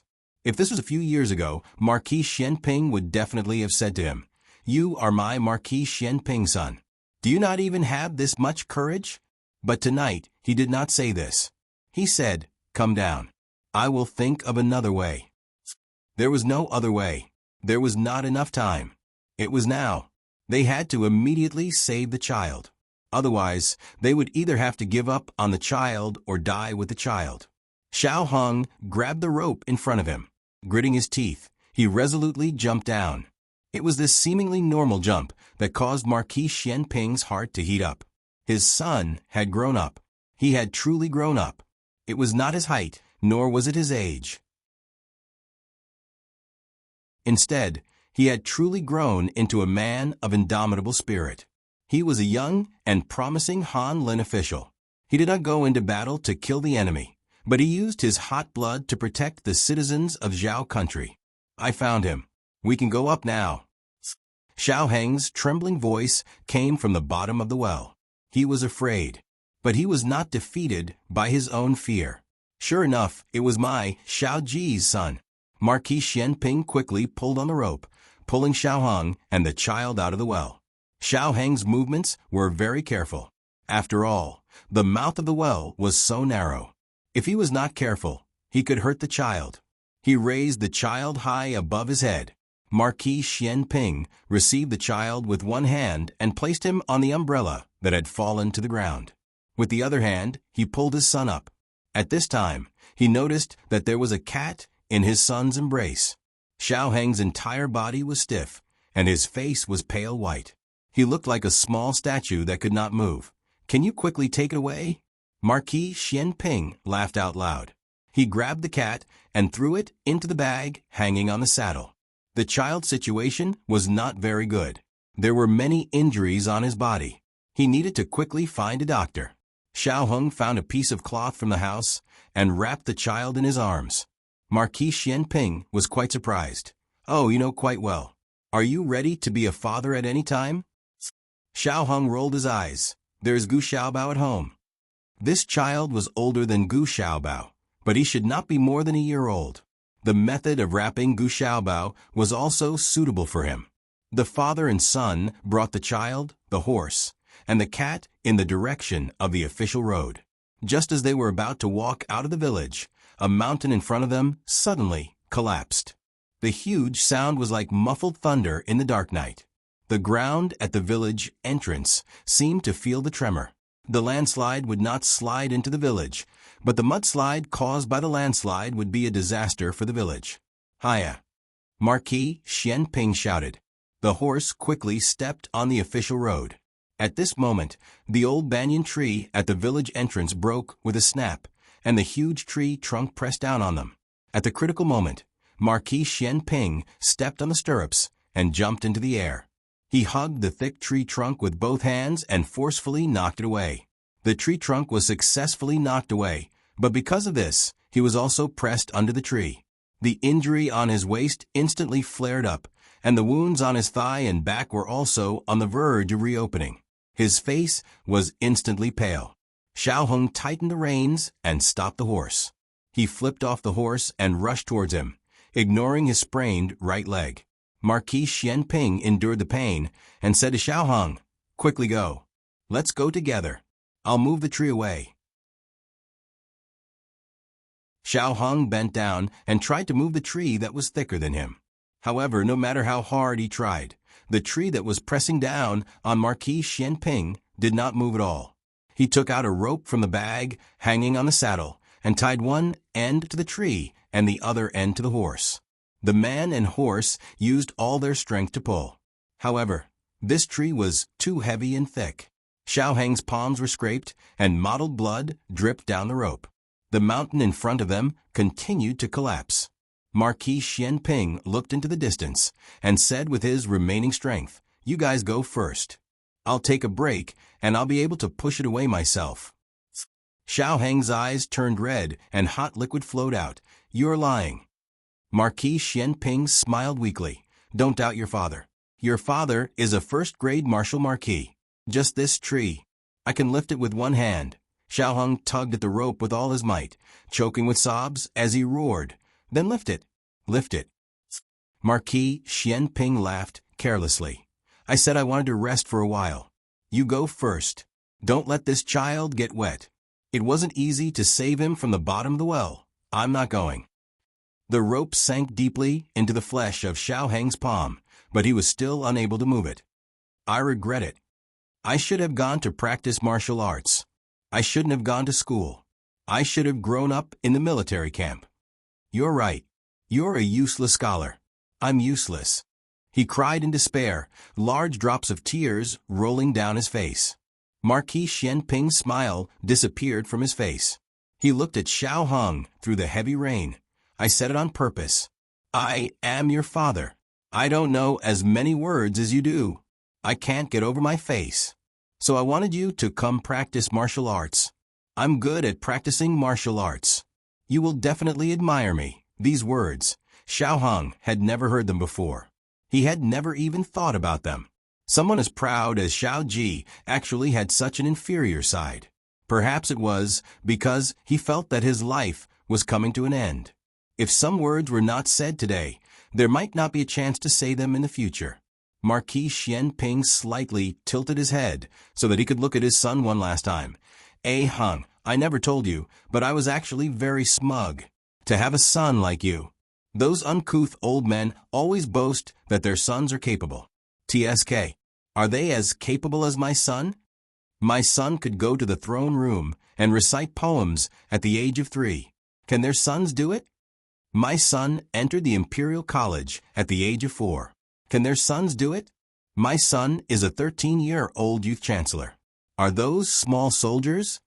My son is an 18-year-old top scholar. Can their sons do it?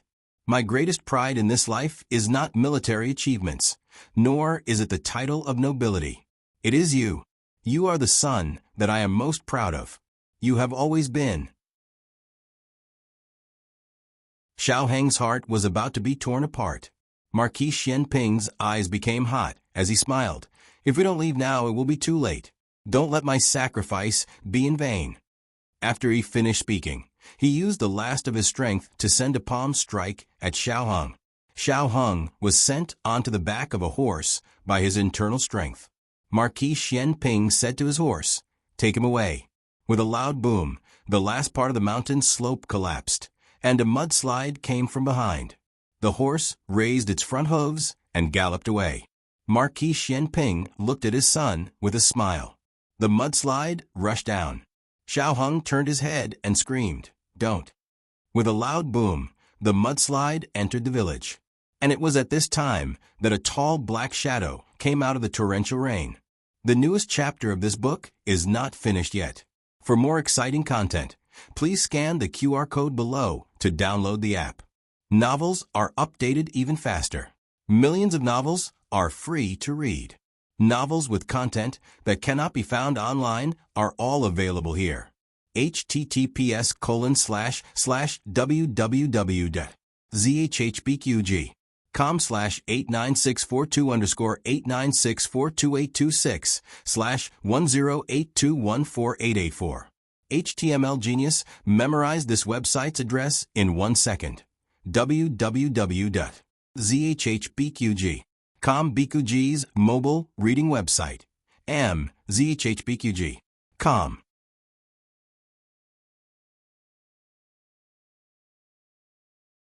Chapter 608. The latest chapter of this book is not finished yet. For more wonderful content, please scan the QR code below to download the app. Novels are updated faster. Millions of novels are free to read. Novels with connotations that can't be found online are all here. He was as fast as lightning and as fierce as a dragon. He grabbed the big tree that was pressing down on Marquis Xianping and threw it out. Marquis Xianping had already prepared to die. He wondered if this was the feeling of death. His whole body was light as a feather. Where was the promised big tree? Where was the rushing mudslide? He heard the sound. Why wasn't he crushed and suffocated to death? Just as Marquis Xianping was puzzled, he felt a powerful aura rush towards him. Marquis Xianping had lived to this age, but he had never admitted that anyone other than himself was strong. To be able to make him feel this way, it was enough to show how deep the other party's skills were. Moreover, this aura was a little familiar, but thinking about it, it was impossible. Before Marquis Xianping could think about what was going on, whether it was reality or an illusion after death, he was picked up from the ground. Marquis Xianping, who was completely unaware of the situation. Xiao Heng's heart almost jumped out of his throat. In the end, he saw a scene that made his heart surge. He let out a long sigh of relief. Long E. The moment Long E picked up Marquis Xianping and flew away, the mudslide rolled over and almost drowned the entire village in the blink of an eye. The mudslide chased behind Long E. Long Yi's qigong was outstanding. Every time he was about to be submerged, he could tap the tip of his foot on the big tree. He flew away, and the big tree was swallowed. He stopped on the roof again. He soared into the sky again, and the roof was also swallowed. This was a contest with the King of Hell and King of Hell. Xiao Heng couldn't see their figures, but he believed that Long Yi's skills would definitely be able to win this mudslide. The mudslide didn't just swallow a village. Even the official road, where Xiaoheng was located, became its prey. It was like a 1,000-year-old beast that had been awakened, opening its bloody mouth behind Xiaoheng. Xiaoheng hugged the baby in his arms and held the reins tightly with both hands. Along the way, rocks kept falling down. If it were any other horse, it would have been scared out of its wits. However, Marquis Xianping's mount did not. It was the king of war horses that had walked out of the Golden Spear Iron Horse. It was well-trained, agile. It accurately avoided every rock. There was no need for Xiaoheng to whip it. Out of its instinct to avoid natural disasters, it had already increased its speed to the extreme. The mudslide chased after them relentlessly. Just as it was about to swallow them whole, the mudslide's eyes were as sharp as knives. With a kick of its hind hooves, it suddenly soared into the air. Xiaoheng looked at the broken bridge and flowing water under his feet, his heart once again in his throat. If he couldn't cross it, it had successfully crossed over. The mudslide rushed into the turbulent river. Xiaoheng turned around and looked at the mudslide that was about to catch up with him in shock. His entire body was drenched in cold sweat. The horse carried Xiaoheng all the way back in the rain. On the other side, Marquis Xianping and Long Yi's situation was more dangerous than Xiaoheng's. After all, the village's terrain was lower, and the mudslide was mainly rushing in the direction. They could not get close to the official road and could only run to the mountain on the other side of the village. At this time, Lu Quan was at one of the mountain tops. Xiaoheng had originally left him at the top of the mountain and told him to wait there and not wander around. However, after he recovered his strength, he was worried about Xiaoheng, so he went down the mountain to find Xiaoheng. As soon as he reached the foot of the mountain, he heard the sound of a landslide. He secretly thought that things were bad and quickly turned to run up the mountain. However, he had only run halfway up the mountain when the mudslide surged over. Just as he was about to be swept away and buried, a whip lashed out and firmly wrapped around Lu Quan's waist. Lu Quan looked up, and his eyes lit up. It was Gu Jiao. Gu Jiao pulled the rope with one hand and wrapped the whip around Lu Quan with the other. She looked up at the people above and said, "Go up." Gu Jiao pulled the rope with a whoosh and pulled Gu Jiao and Lu Quan up to the top of the mountain. Gu Jiao looked at Lu Quan, who was pulled up by her, and her eyes were very satisfied. She finally experienced the experience of Gu Chengfeng using a whip to save Tang Yueshan in Ancient Moon City. She thought it was very fun at that time. Lu Quan, who was hanging upside down on the tree branch, thought, "Well, next time, can you let me come up upside down?" Gu Jiao had only learned how to use a whip for a few days and was a little unfamiliar with it. Lu Quan was rolled up upside down by her, and his head was filled with blood. Gu Chengfeng's face darkened. "I said I'll go down. I have to go myself." Of course, he also understood that Gu Jiao was not doing it for fun. After all, the one who went down was in danger of being swallowed by the mudslide at any time. This girl was always like this, doing all the dangerous things herself. Even this time, she did not plan to bring him along. He just happened to see her go out, so he followed her. "Who are you looking down on, stupid girl?" Gu Chengfeng pouted and snorted. "Give me back the whip." "No." Gu Jiao decisively took the whip for herself. "Gu Chengfeng, a red tasseled spear is no longer enough to satisfy you? You even took my whip." Gu Chengfeng secretly glared at her. "I'll take it back when we get back." Although the terrain here was high enough, there was no guarantee that there would not be a second wave of mudslide. They still had to leave as soon as possible. Gu Chengfeng grabbed one in each hand and used his qin gong to rush to the top of the mountain. "Wait, what's wrong?" Gu Chengfeng clenched his teeth with difficulty. "You little girl, what have you been eating recently? Why are you so heavy?" Gu Jiao played with the newly snatched whip. "I don't have it. If you can't do it, just say it." Gu Chengfeng, "Men can't do it without it." Gu Chengfeng pulled his hair with all his might. "It's you who has grown heavier. No, enough. He can't move anymore." Seeing three people about to fall down, Long Yi flew over and caught Gu Jiao from the hand of Gu Chengfeng. Gu Jiao, who was caught off guard, was speechless. Long Yi, didn't you go to save Marquis Xianping? Why are you trying to catch me again? I only agreed to bring Gu Chengfeng along because I didn't want to be sandwiched by you. Long Yi picked one up from each side. Marquis Xianping glanced to the side and took a closer look. He waved at Gu Jiao. Daughter-in-law, how are you? Gu Jiao also waved. Hello.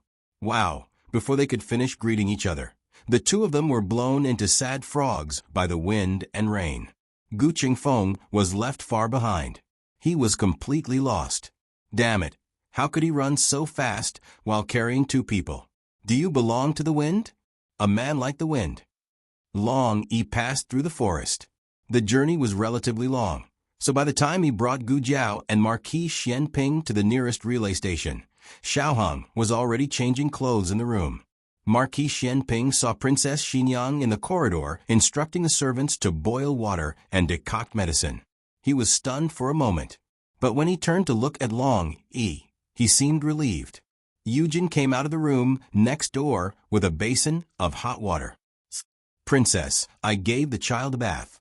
I didn't have any baby clothes, so I used adult clothes to wrap him in swaddling clothes. Princess Xinyang nodded. Marquis? Yujin went to pour water. When she turned around, she saw Marquis Xianping at the door.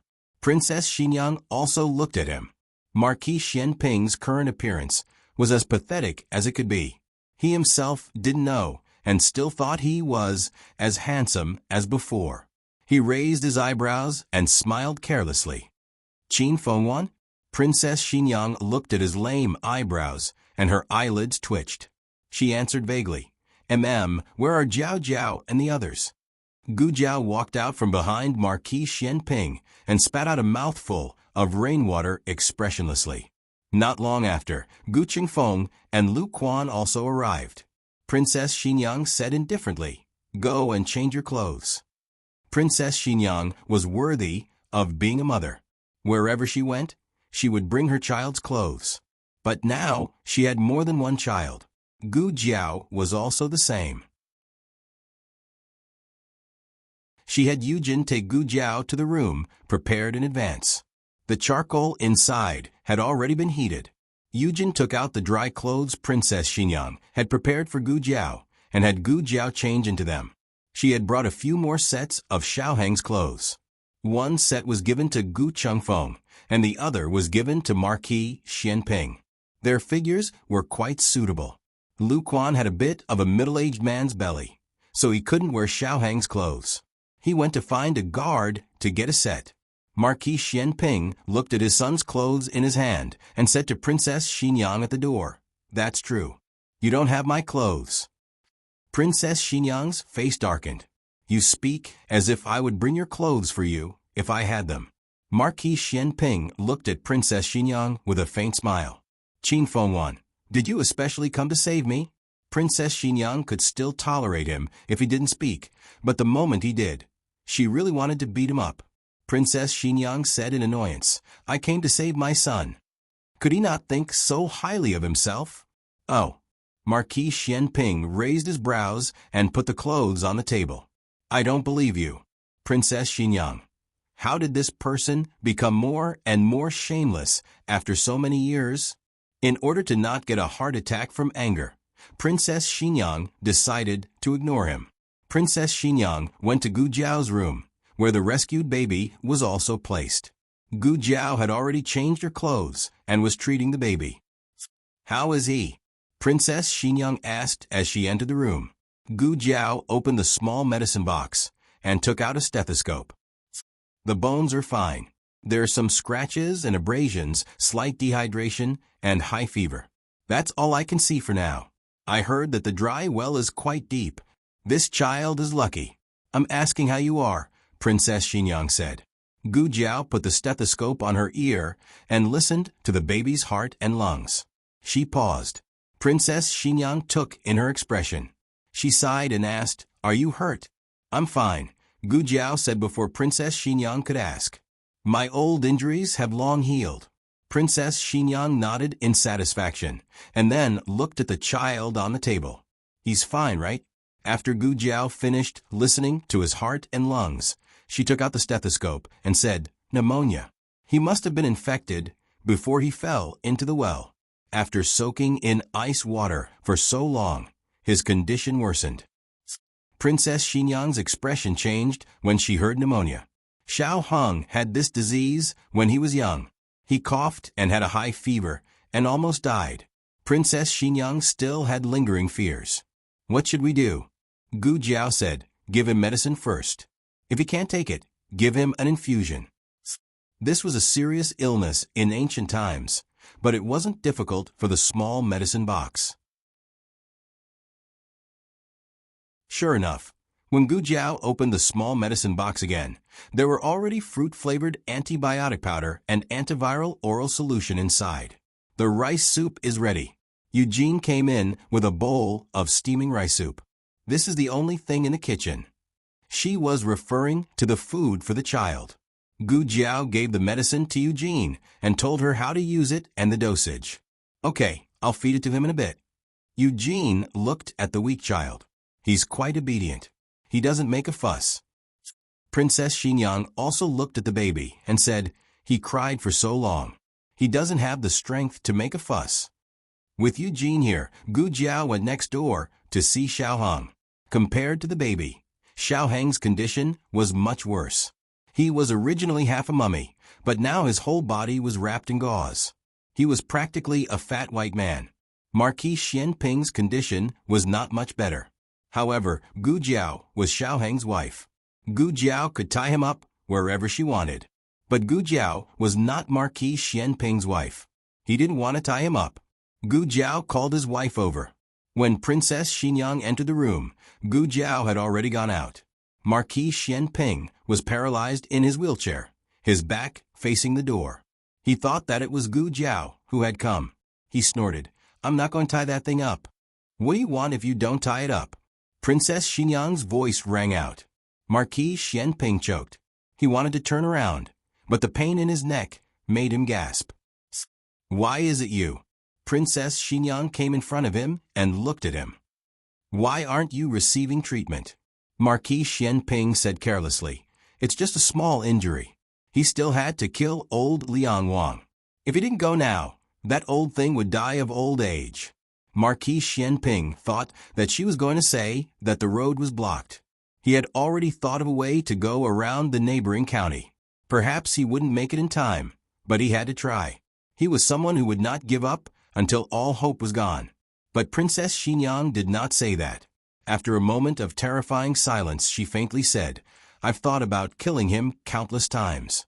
At first, I used the dragon shadow guards, but they didn't move." Marquis Xianping muttered to himself for a moment, then frowned and analyzed. "They are death warriors that old Liang Wang bought from the Yan Kingdom. The master who trained them also came from the Yan Kingdom. Old Liang Wang participated in the entire training process, so he secretly ordered them to never kill him." Princess Xinyang nodded in agreement. "I ordered all of them from Long Air to Long Wu, but they didn't listen to me. I only left out Long Yi. Long Yi just happened to go out. When he first came to my side, he was a little restless. He always didn't follow the rules at home. At that time, I didn't know that he had randomly entered. I only thought that he would be the same as the other 4 dragon shadow guards and not carry out the mission to kill that person. After he returned, I was too lazy to give him any more orders." Marquis Xianping caught a key point. "Wait, what do you mean by Long Yi was randomly entered?" Princess Xinyang said, "A few days before the death of the late emperor, he summoned me to the palace and said that he would give me 4 dragon shadow guards. In the end, there were only 5. I thought that the late emperor changed his mind after I left and gave me 1 more." Marquis Xianping was puzzled. "You didn't ask?" Princess Xinyang said as a matter of course. "Why should I ask? What if I don't ask?" Marquis Xianping's brain crashed for a second. Clearly, he didn't expect that Princess Xinyang would also like to take advantage of others. That's true. He accepted her advice. Perhaps because she was tired of standing, Princess Xinyang sat down on a stool diagonally opposite Marquis Xianping. Later, I secretly cultivated some forces. Even if I didn't use the dragon shadow guards, I could still kill him, but I didn't do so. Why? Marquis Xianping tilted his head and looked at her. Princess Xinyang didn't look at Marquis Xianping. Instead, she looked at the pouring rain outside. I found out that he was sick. A very serious illness. His whole body was in constant pain. From the imperial physicians to the traveling doctors, none of them could cure him. They couldn't even alleviate his pain. The imperial physicians said that his organs were deteriorating and that he wouldn't live for more than a year. But a year has passed and he still hasn't died. If it was a normal person who contracted such a serious illness, they would have died long ago. Yet, he couldn't die even if he wanted to. Sometimes, I wonder if the heavens have grown eyes and his retribution has come. It's not that he didn't seek death. It's just that when the Liang estate was in his hands, it didn't have any real power. It was only because of His Majesty's respect for him that he managed to survive until today. If he were to die, the Liang estate would completely decline. How could his family be willing to let go of the glory and wealth in front of them? They spared no expense to preserve his life. He was used by his family and suffered the torment of his illness. His life was worse than death. Tell me, if this isn't his retribution, then what is? Marquis Xianping looked at her with a frown. Qin Fengwan. Princess Xinyang said indifferently. So you don't need to kill him. He already got the retribution he deserves. There's no need to dirty your hands. Then she turned and left the room. Marquis Xianping turned his wheelchair around and looked at her back. Qin Fengwan. What? Princess Xinyang turned around and looked at him strangely. Marquis Xianping patted the armrest and smiled. 2 wheelchairs. If he had only come to save Xiaoheng, only 1 wheelchair would have been enough. Princess Xinyang faintly looked away. Yujin brought it. In the middle of the night, Marquis Xianping disappeared. His mount was also gone. He still took a detour and rushed to the Liang estate. Old King Liang still hadn't breathed his last, but he would die soon. His family had all gone to the capital. Old King Liang could finally die of old age. Who would have thought that on his deathbed, he would see Yama with a butcher's knife in his hand? On a sunny afternoon, the redbud flowers in Jishui Alley bloomed. Large patches of purple color were newly planted in Little Jingkong. In fact, the so-called newly planted flowers were nothing more than moving the flower pots from Princess Xinyang's courtyard to the courtyard in Jishui Alley. Even the moving was done by Long Yi. However, he was the one who placed them on the ground, so he was the one who planted them. In the front courtyard, Gu Jiao was currently guiding Huang Fuxian in his rehabilitation. Huang Fuxian successfully stood up with the help of the artificial limbs. Now he was practicing walking with crutches. Gu Jiao made the artificial limbs according to his physique. Although he was young, he was actually taller than Gu Shaoshun and Gu Yan.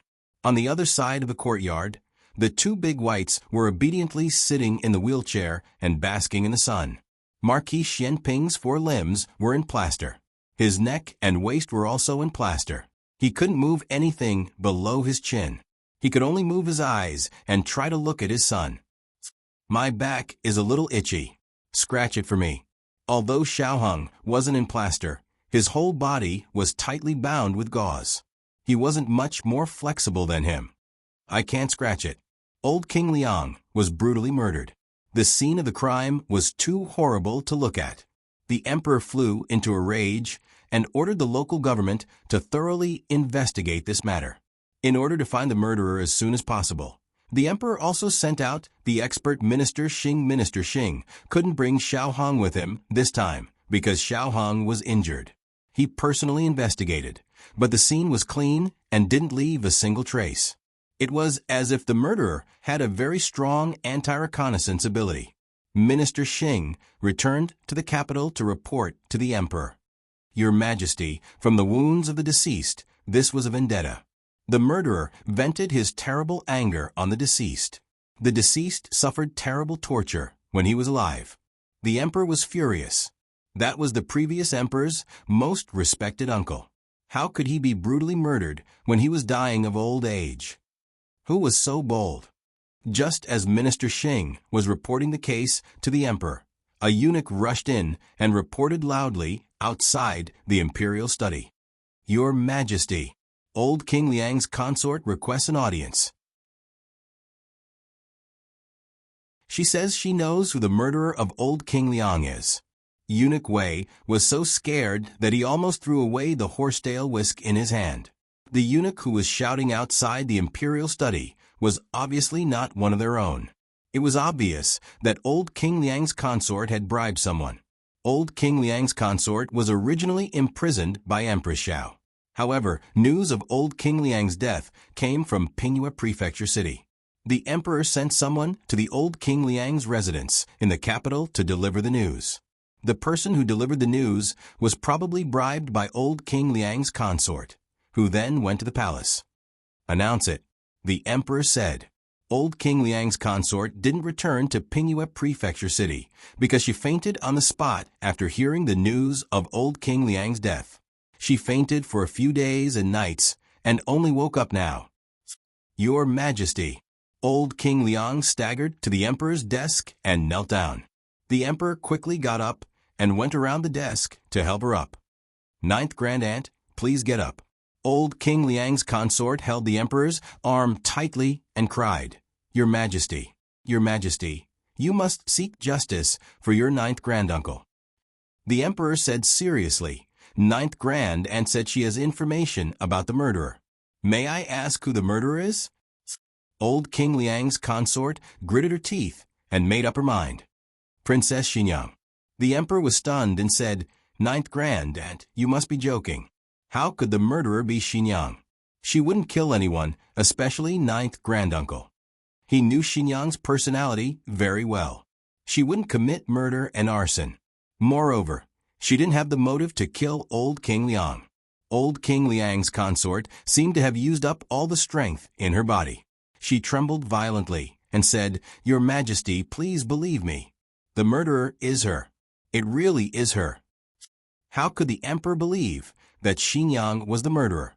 The emperor said earnestly, "Ninth Grand Aunt, you must be tired. I'll have eunuch Wei send you back to rest." Old King Liang's consort didn't want to leave. Old King Liang was dead. Liang household was going to decline. All of this was caused by that B*TCH Xinjiang. If she didn't let them have a good time, then she wouldn't let her have a good time either. At worst, they would die together. Either the fish dies or the net splits.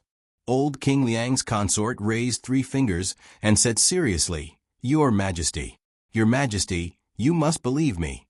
I swear to the heavens that if the murderer isn't Princess Xinjiang, then I'll be struck by lightning and die a horrible death."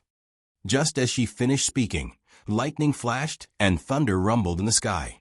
A bolt of lightning struck the imperial study and struck old King Liang's consort directly. Old King Liang's consort, Minister Xing, the emperor. When the emperor had eunuch Wei call Gu Jiao to the palace, old King Liang's consort had already breathed her last. Empress Xiao also came. She looked at old King Liang's consort in the imperial study and used a handkerchief to cover her nose. She said in disdain, "How unlucky. She actually died in Your Majesty's imperial study." The emperor also felt unlucky, so he didn't refute Empress Xiao's words. However, he still called for Princess Xinjiang to come to the palace. "Ninth Grand Aunt said that you were the murderer. I find it very strange. Did you do something that caused her to misunderstand?" "No. Perhaps she was traumatized and became delirious." The emperor thought about it and didn't rule out this possibility. However, for some reason, he still felt that something was wrong. He stared at Princess Xinjiang. "On the day of the incident, where were you? I heard that you left the city." Princess Xinjiang's expression didn't change. "I went to visit Ninth Granduncle. Ninth Grand Aunt came to find me that day and said that Ninth Granduncle's health was not good and wanted to see me before he passed away. I quickly went, but who knew that I would encounter a natural disaster along the way? I was stopped at the relay station. If your majesty doesn't believe me, you can send someone to ask. Princess Xinyang stayed at the relay station for a night before returning to the capital the next day. The people at the relay station could testify. Where is Marquis Xianping? The emperor asked. It had to be said that the matter between imperial concubine Jing and Qin Fengyan had allowed the emperor to grow up. If it was in the past, he definitely wouldn't have suspected Princess Xinyang, but now he was much more cautious. But Princess Xinyang was not someone to be trifled with. She seamlessly said, I didn't know about the storm. Ahung heard that I left the city and was worried that I would encounter a landslide or mudslide. Thus she quickly chased after me. Her father was worried about her and also followed her. Ahung was worried about the village and wanted to see if everyone had been evacuated. As a result, she found an infant that had fallen into a dry well. Risking her life, she rescued the infant. Both were heavily injured because of this. The matter of Marquis Xianping leaving the relay station in the middle of the night was only known to Gu Jiao's group. Gu Chengfeng had disguised himself as Marquis Xianping and returned to the capital. He had even spoken a few words with the guards at the city gates. This was something that could be investigated. Marquis Xianping also had a perfect alibi. Princess Xinyang continued. After that, the two stayed in by Shui Alley to recover. They never left. The one recovering a few days ago was Gu Chengfeng, but his face was covered in bandages. Who could recognize him? They called him Lord Marquis, so everyone in the neighborhood knew that it was Lord Marquis. The emperor could go ahead and investigate. Everyone in the alley would say that Marquis Xianping had been there for a few days. The emperor nodded. The second day, after Ahung returned to the capital, she went to the palace. We saw her at Rinshou Palace, but we did not speak much. She was too tired and fell asleep.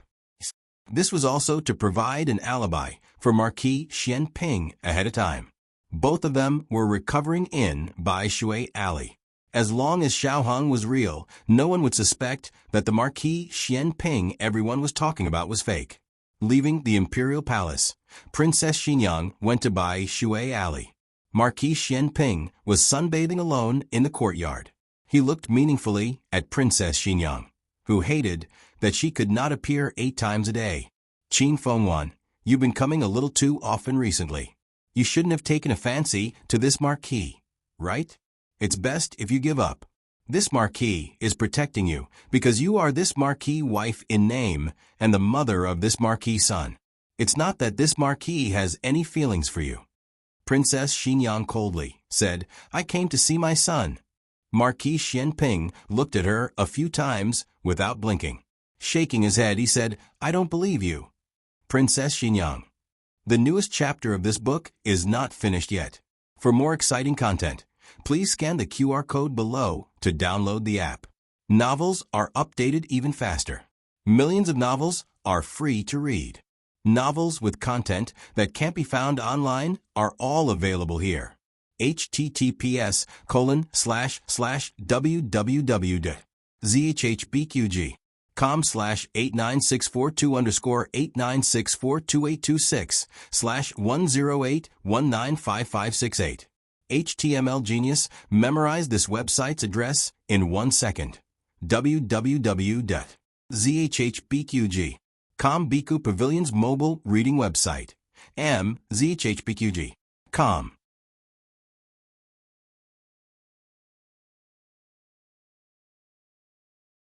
Chapter 609. The latest chapter of this book is not finished yet. For more exciting content, please scan the QR code below to download the app. Novels are updated at a faster rate. Millions of novels can be read for free. Novels with connotations that cannot be found online can be found here. Princess Xinyang gritted her teeth and said, these 3 words again. Other than saying that I don't believe you, what else can you say? Marquis Xianping thought seriously and said, you're stubborn. Princess Xinyang again. Princess Xinyang felt that she could not stay here any longer. Otherwise, if she was not angered to death by him, she would vomit to death. It seemed that there was no difference between the two. Princess Xinyang angrily walked away. She had indeed come to see her son, but she had been so angered by Marquis Xianping that she had forgotten what she had come here for. She only wanted to get as far away from this guy as possible. She turned around and boarded the carriage, heading back to Vermilion Bird Avenue. Marquis Xianping watched her receding figure and clicked his tongue. "And you say you're not here to see me?" The deaths of the old King Liang and the old princess consort had caused quite a stir in the capital city and Pingle Prefecture City. It was said that the old King Liang had been murdered for revenge. Thinking about it, the old King Liang had a good reputation when he was alive. He was gentle and kind, so how could he have enemies? As for Princess Consort Liang's death, it was even more strange. She had been struck to death by lightning. The ancients were superstitious. How much sin must a person have committed to be struck by lightning? Could it be that Princess Consort Liang hired someone to kill King Liang? In the tea house, people were discussing this matter. A young man said, "Princess Consort Liang? Where did this come from?" A middle-aged uncle said, "Have you never been married? How many couples appear to love each other on the surface, but secretly become enemies? If you ask me, who in this world wants me to die the most? It's definitely my wife." Many people in the tea house could empathize with these words, especially the women who had come to buy tea for their husbands. Every day, they wished they could beat their husbands to death. But then again, it was one thing to be angry, and another to actually do it.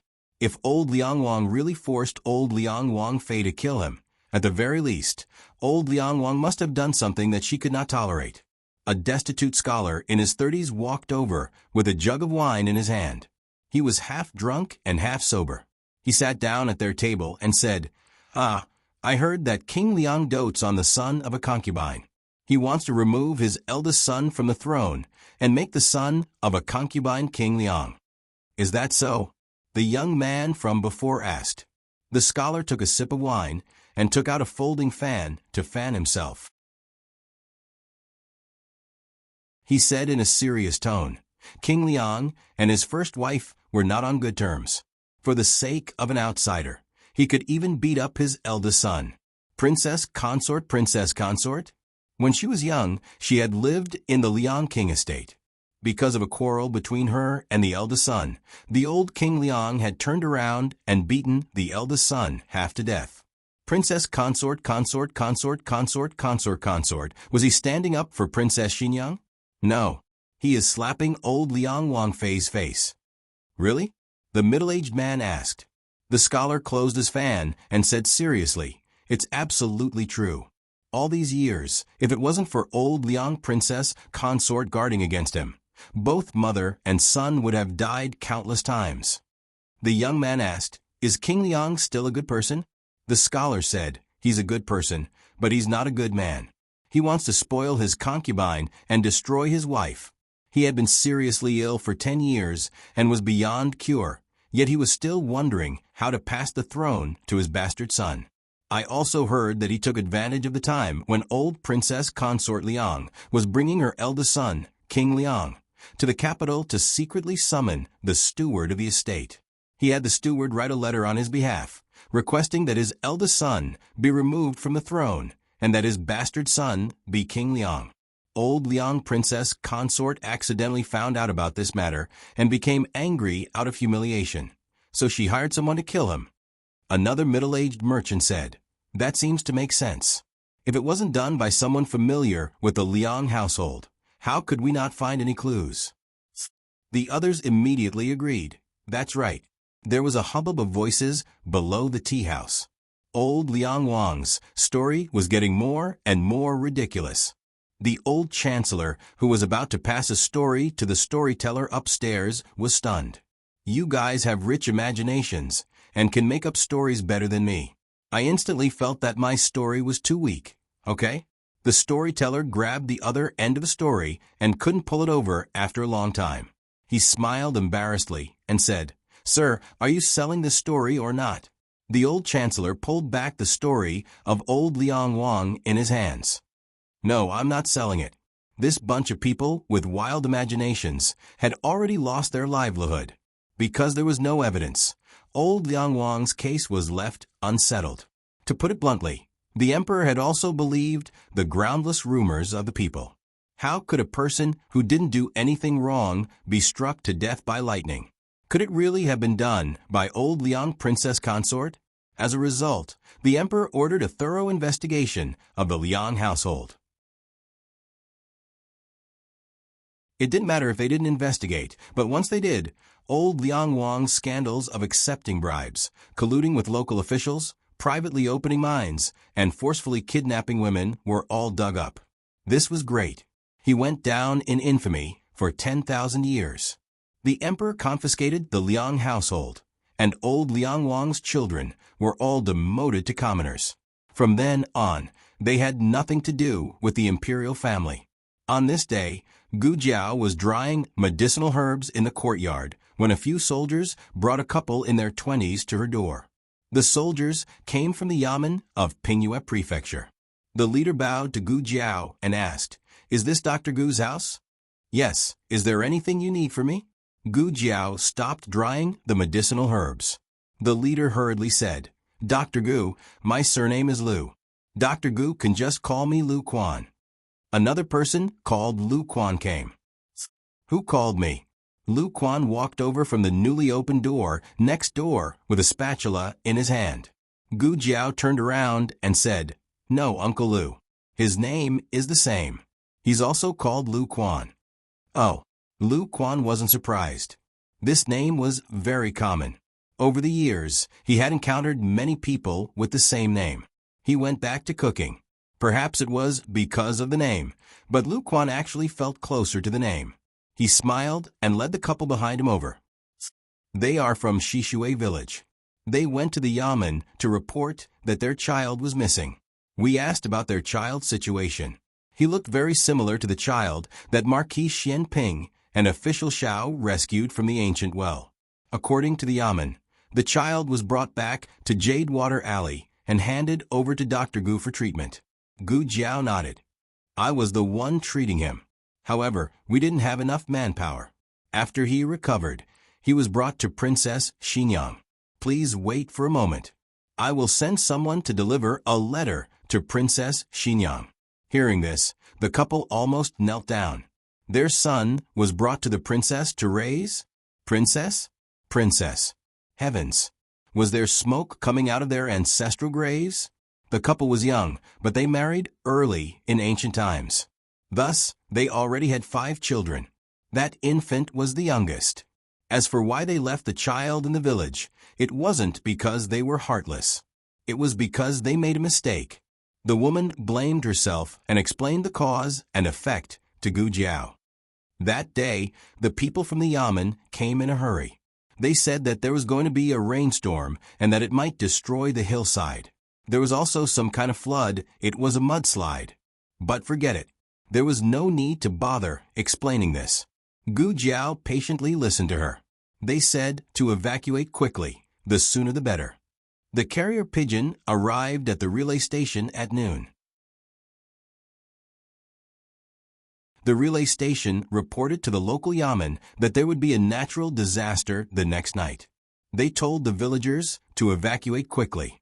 The people from the yamen didn't really believe in the possibility of a natural disaster. However, because it was an order from the emperor, they didn't dare to neglect it. The yamen went to the village in the afternoon to persuade the villagers to leave. At that time, the rainstorm had already begun. At first, the villagers refused to leave, especially the elderly. They said that they would rather die here than move. The yamen used both the carrot and the stick. In the middle of the night, they finally convinced the villagers to evacuate. When the sky darkened and the rain poured down, the yamen escorted the villagers to evacuate overnight. At that time, their son was lying together with a big winter melon. They took the winter melon away and left their son behind. It's too chaotic. We put him in the basket and thought he was our son. Our family has old people and young children. There are a total of 3 rooms. When we arrived at the settlement, the rooms separated. The child's grandparents took the basket away. We thought the child was with them, and they thought the child was with us. Later on, I said to bring the child over. His grandparents were old. We didn't know until we got there. When the woman said this, she was already choking with sobs. Gu Jiao didn't know what to say. To have such muddle-headed parents, it was really lucky that he had such good luck. The child must have found that his family was gone after he woke up. He crawled around to look for them and accidentally climbed onto the cover of the well. A 1-year-old child could stand up and walk a few steps. The well wasn't very high, so it wasn't difficult for him to climb up. The secret guard was very fast. It didn't take long for him to inform Princess Xinyang. What was surprising was that Princess Xinyang had personally brought Yujin and the child over. The child was in Yujin's arms. "This is Princess Xinyang," Gu Jiao introduced. The group hurriedly bowed to Princess Xinyang. The husband and wife looked at the child in Yujin's arms. They were so excited that they couldn't immediately throw themselves at her. Princess Xinyang asked the two about what had happened. Her expression was somewhat indifferent. "Are you sure it's your child? What does your child look like?" The husband and wife described a few of the child's characteristics, including that his toes were curled up tighter than normal babies. Yujin nodded at Princess Xinyang. She didn't say anything wrong. Princess Xinyang had looked after the child for many days. Of course, she knew that everything they said was accurate.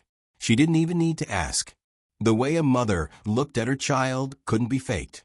Princess Xinyang looked indifferently at the husband and wife, whose eyes were red. She said sternly, "Don't be so careless in the future. You can even carry your own child by mistake. He fell down the well, and now he has pneumonia. What if no one went to your village?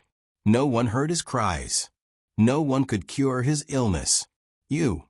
Halfway through, Princess Xinyang seemed to realize that her words carried emotions. She stopped in time and looked at the child one last time. She restrained herself from reaching out to hold him. She only said to Yujin, "Carry him over." Yes. Yujin complied. She walked over and carried the child to the woman. The child was asleep at the moment and didn't react. Princess Xinyang glanced at the child a few times. It wasn't clear if she was hoping that he would wake up. The lost child was recovered. The husband and wife were moved to tears. After expressing their thanks again and again, they left with the child under the guidance of the officials. Gu Jiao continued to dry the herbs. Yujin helped her. Princess Xinyang went to see her son. In reality, the child was saved by Marquis Xianping and Xiaohong. The husband and wife also wanted to thank them. However, they didn't like this kind of scene and stayed in the room the whole time. Princess Xinyang had just entered the room when she saw Marquis Xianping's wheelchair blocking her way. Princess Xinyang was angry at the sight of this person. She didn't want to face him. Marquis Xianping raised his eyebrows. "What? You can't bear to part with a child?" Princess Xinyang didn't bother to pay attention to him and walked forward. Marquis Xianping's eyes followed her. "If you want children, you can have another one." Princess Xinyang chuckled. "With whom? You?" Marquis Xianping boasted shamelessly. "I'm not very interested in you right now. I'm afraid it won't be that easy for you to have children with me. Who wants to have children with you?" I'm being sarcastic. Do you understand sarcasm? Princess Xinyang took a deep breath. She was a princess. She couldn't lose her composure. She had to be calm. He was a pumpkin. He was farting. Princess Xinyang walked forward without looking back. Marquis Xianping sneakily stretched out his plaster leg. I'll block. Princess Xinyang. Princess Xinyang's temper flared up. Coincidentally, Gu Jiao's medicine box was on the table next to Marquis Xianping. She grabbed the medicine box and threw it at Marquis Xianping. Marquis Xianping raised his plaster arm and firmly caught the medicine box. I'll block again. Princess Xinyang wanted to take out the medicine chest, but after a few tries, she failed.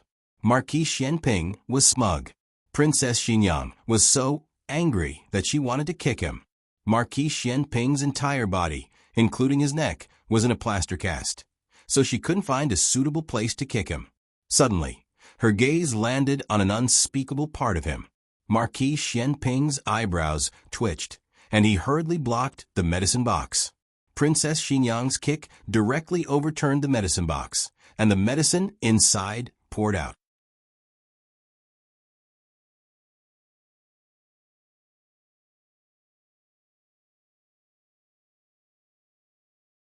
Chapter 610.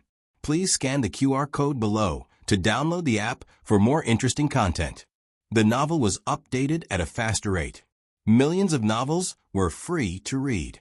There were all kinds of novels that couldn't be found on the internet. Little Jing Kong returned from the Imperial College at around 5 p.m. Jiao Jiao. The first thing he did when he entered the house was to throw his bag away and look for Gu Jiao. Recently, there were many patients at home. Gu Jiao basically stayed at home except for patients with critical conditions. Little Jing Kong didn't find Gu Jiao in the courtyard, so he went to Gu Jiao's east room. The east room was also empty. Little Jing Kong didn't give up and looked around, even under the bed. He squatted on the ground and scratched his little head in confusion. Where's Jiao Jiao? Where did Jiao Jiao go? Little Jing Kong decided to continue searching in other rooms. However, the moment he got up, he unexpectedly saw a little thing lying on the ground. It was blue and looked a little familiar. Little Jing Kong picked up the soft little blue bottle. Wow, it's something delicious. In order to make Little Jing Kong grow taller, Gu Jiao had tried all kinds of methods, such as giving him oral calcium supplements. However, he only drank it for half a month and then stopped. Little Jing Kong missed the sweet and sour taste. Slurp, Little Jing Kong swallowed his saliva. Jiao Jiao only gave him one bottle at a time. There were 2 bottles here. Yes, he wanted to hide them. Little Jing Kong quietly put the 2 small bottles into his pocket. His little action of hiding things was the same as Empress Dowager Zhuang hiding the candied fruits. After hiding the treasures, he put his little hands behind his back, raised his head, and walked out casually, just like his great aunt, Old Zhao. Let's play cards. There were more and more people in the house, so they couldn't live here. Fortunately, the house next door was connected, and the house and courtyard next door were maximized.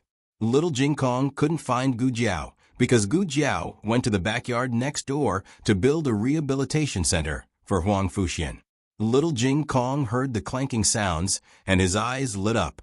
Jiao Jiao. He quickly ran to the backyard. Now that the backyard of the 2 houses was connected, it was very convenient to come and go. Gu Jiao and Gu Xiaoshun were busy working in a pile of wood. When they saw him running over, Little Jing Kong said, Jing Kong, Little Jing Kong, there are nails on the ground. Oh, Little Jing, Jiao Jiao. Little Jing Kong's SSS judges us. Little Jing Kong sighed. Okay. Little Jing Kong went back to the front yard. Xiao Ba and Xiao Jiu were chewing and pecking at his school bag. The dog and eagle still had the habit of tearing down the house. Little Jing Kong picked up the school bag he threw on the ground, lowered his head, and dragged the school bag to the west room. Today's questions were a little difficult, and he couldn't solve one of them. He thought for a while, jumped down from the chair, and went to the study to find his bad brother-in-law. The door was half closed. He pushed the door open, and there was someone in the study. It wasn't his bad brother-in-law, but his mother, Princess Xinyang. Princess. Little Jing Kong went forward and greeted her politely. Princess Xinyang was standing in front of a row of bookshelves, with her back facing the door. Hearing this, she raised her hand and wiped her eyes. She turned around and said gently, Oh, it's Jing Kong. Why are you here? Are you looking for your brother-in-law? Little Jing Kong looked at her and nodded honestly. Yes, I don't know how to solve one question. Princess Xinyang reached out her hand and said gently, Your brother-in-law isn't here. Let me take a look. Okay. Little Jing Kong handed her the paper in his hand. Princess Xinyang took it, read it carefully, and said, This is a sentence from the Book of Songs. You haven't learned this part yet, right? Little Jing Kong nodded again. Yes. Come, I'll teach you. Princess Xinyang reached out her hand to him. Little Jing Kong came to Princess Xinyang's side, climbed onto the chair, and sat down. Princess Xinyang read the sentence for him, but he kept staring at Princess Xinyang. Princess Xinyang noticed his gaze and asked, "What's wrong? Have you cried?" Little Jing Kong asked. "No." Princess Xinyang subconsciously denied. Oh, children were easy to believe in certain things, especially Princess Xinyang, who had a good reputation. Little Jing Kong thought for a while and said, "You don't look very happy. Is there something bothering you?" Princess Xinyang paused for a while and said, "It's not a big problem." Little Jing Kong said, "Then it's just a small problem. Are you worried about my bad brother-in-law?" "Alas, don't worry. Although my bad brother-in-law is a little clumsy, his cooking is terrible, and he's not very smart. He always comes in last place, but at least he's an official. Look at Master Zhao's grandson next door. He's about the same age as my bad brother-in-law, but he's always idling around. He's so worried that his hair has turned white," he said earnestly, which amused Princess Xinyang. Why did a 5-year-old seem to be worried about a 50-year-old? Little Jing Kong always said that he disliked Xiao Heng, but he respected Xiao Heng's mother very much, just like how he respected Gu Jiao's mother. He thought for a while and reluctantly took out a small bottle from his pocket. "Princess, this is for you." After thinking for a while, he took out another bottle. "Forget it, I'll give you both." "What is it?"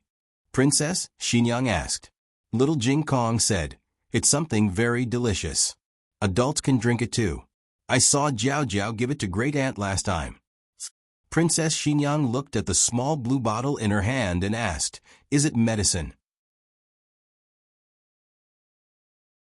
Little Jing Kong said seriously, "Yes, I don't know. Great Aunt had a cramp in her leg last time, so Jiao Jiao gave it to her. But I didn't have a cramp, so Jiao Jiao gave it to me too." Princess Xinyang returned it to him. "Then you can keep it for yourself." Little Jing Kong stuffed the small blue bottle back. "No need, I'm not sad." Princess Xinyang was indeed sad. But it wasn't because she was worried about Xiao Heng. Xiao Heng had grown up and had the ability to take care of himself.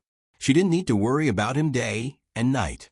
She was thinking about Xiao Qing, who died young because of a child today. She held the small bottle in her hand, endured the pain in her heart, and asked, "Will you really not be sad after drinking it?" Little Jing Kong nodded, like he was pounding garlic. Yes, yes. I'm very happy every time I drink it." Princess Xinyang choked with sobs and smiled. "Then I'll accept it. Thank you." Little Jing Kong took the questions back to the West Room and continued to do his homework.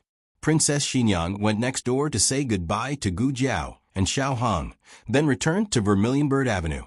During dinner, Yu Jin's leg was limping. Princess Xinyang asked strangely, "What's wrong with your leg?" Eugene said in pain, "I just had a cramp." "Let me take a look," Princess Xinyang said. Eugene smiled. "No need, it's not a big deal. I'll be fine tomorrow." Princess Xinyang was silent for a moment, then took out 2 small bottles from her purse and handed them to her. "Take these and drink them. They can cure your leg cramps." On the other side, Gu Jiao and Gu Xiaoshen were busy for the whole afternoon. They finally finished building a full set of rehabilitation facilities. Starting tomorrow, Huang Fuxian could start systematic rehabilitation training. This was going to be a long and painful process. During this time, Huang Fuxian needed to have strong endurance and willpower. Walking was not as easy as he thought. After throwing away his crutches, the pain caused by every step was like 1,000 arrows piercing his heart. "Are you scared?" Gu Jiao asked Huang Fuxian. "If I'm scared, is there any medicine that can stop the pain?" Huang Fuxian asked back. "No," Gu Jiao said. "Painkillers all had side effects. It was best not to use them if possible." Huang Fuxian took a deep breath. "Then I'm not scared." He could only be scared. Gu Jiao handed him the crutches. "Get used to it first." "Okay." Huang Fuxian took the crutches and slowly stood up with Gu Xiaoshuan's help. Half of his weight was on the crutches, and the other half was on Gu Xiaoshuan's arm that was supporting him from behind. In fact, he could already feel the pain in his stump. He couldn't imagine what it would be like to throw away the crutches. Gu Jiao began to clean the courtyard. Yu Ya suddenly walked over with an unfinished bowl. Eldest young miss, what's wrong? Gu Jiao asked. Yu Ya did not speak. She only looked awkwardly in the direction of her courtyard's front door. Gu Jiao had heard the sound of a carriage just now. She did not pay much attention to it, but seeing Yu Ya's movements, it seemed that an uninvited guest had come. Okay, I'll go take a look. Gu Jiao put down the broom. Yu Ya said, I'll clean later. I'm almost done washing. Gu Jiao made a sound of acknowledgement and went to the main room. Then she saw Gu Jinyu, who had not been married for a long time. Gu Jinyu had been peacefully waiting for the marriage in the past few days and had not left the house. Not long ago, the Zhuang family's property was confiscated. Other than Royal Prince An's entire family being exiled, Gu Jinyu and Royal Prince An's marriage was also affected. You're here to find Zhuang Yuan? Gu Jiao asked. Zhuang. Gu Jinyu was surprised by how Gu Jiao addressed Royal Prince An, but she did not say anything. She said in a low voice, I'm here to find elder sister. She looked much more haggard. Her cheeks were thinner. This was not strange. This marriage was not glorious. After that, there were many wars in Zhao country, and the wedding date was pushed back again and again. Now that her fiancé had such an incident, it would be strange if she did not look haggard. Why are you looking for me? Gu Jiao asked mildly. Can I come in to talk to elder sister? Gu Jinyu stood awkwardly at the door and asked. Gu Jiao turned around and found a chair in the main room to sit down. Gu Jinyu and Gu Jiao were separated by a table and sat down on another chair. The moment she opened her mouth, tears welled up. Elder sister, I really know I was wrong, please forgive me. Gu Jiao glanced at her mildly. What should I forgive you for? Gu Jinyu gripped her handkerchief tightly and sobbed. It's all my fault. I shouldn't have overestimated myself and always opposed elder sister. I shouldn't have pretended to be arrogant just because father doted on me. Elder sister, please give me one last chance to change for the sake of father and mother of the Gu family's third branch. Gu Jiao frowned in annoyance. Speak human. Gu Jinyu said with tears in her eyes. Father wants to break off my marriage with Royal Prince An. I'm sure elder sister knows father's character. He also opposed your marriage with brother-in-law. Elder sister, help me. I don't want to break off the marriage. My chastity is Zhuang Yuan's. I can't marry anyone else. Gu Jiao asked, Zhuang Yuan has nothing now. Do you still insist on marrying him? Gu Jinyu said firmly, yes. I don't know where he is now. But brother-in-law used to be his colleague. I'm sure he has a way to contact him. I hope elder sister can help me pass a message. If father comes to find him, please don't agree to father's request to break off the marriage. Gu Jiao glanced at her and said, Zhuang Yuheng is next door. You can tell him this yourself. Gu Jinyu went next door with a face full of surprise. Royal Prince An was packing his luggage. When he heard that Gu Jinyu was looking for him, he hesitated for a moment before going to the main room to see her. Royal Prince. When Gu Jinyu saw him, the pain of longing filled her heart. Her eyes turned red again. Royal Prince An adhered to etiquette and kept a suitable distance from her. He said politely, Miss Gu, why are you looking for me? Gu Jinyu repeated what she said to Gu Jiao just now. Royal Prince An looked down and sighed. I'm grateful that Miss Gu doesn't abandon me. However, does Miss Gu really want to marry me? Gu Jinyu looked at him with hurt. Are you suspecting me? If I don't really want to marry you, why would I ask you not to agree to my father's request to break off the marriage? Royal Prince An explained, I'm not suspecting you. I'm just worried that Miss Gu will be wronged. I'm leaving the capital. The place I'm going to is thousands of miles away. I may not be able to come back in this lifetime. Gu Jinyu asked in confusion, Where are you going? Royal Prince An said truthfully, the frontier fortress. My family has been exiled there. Gu Jinyu's expression changed. But you haven't been exiled. Royal Prince An said calmly, I'm worried about them. Many of them deserved it, but there were also innocent people.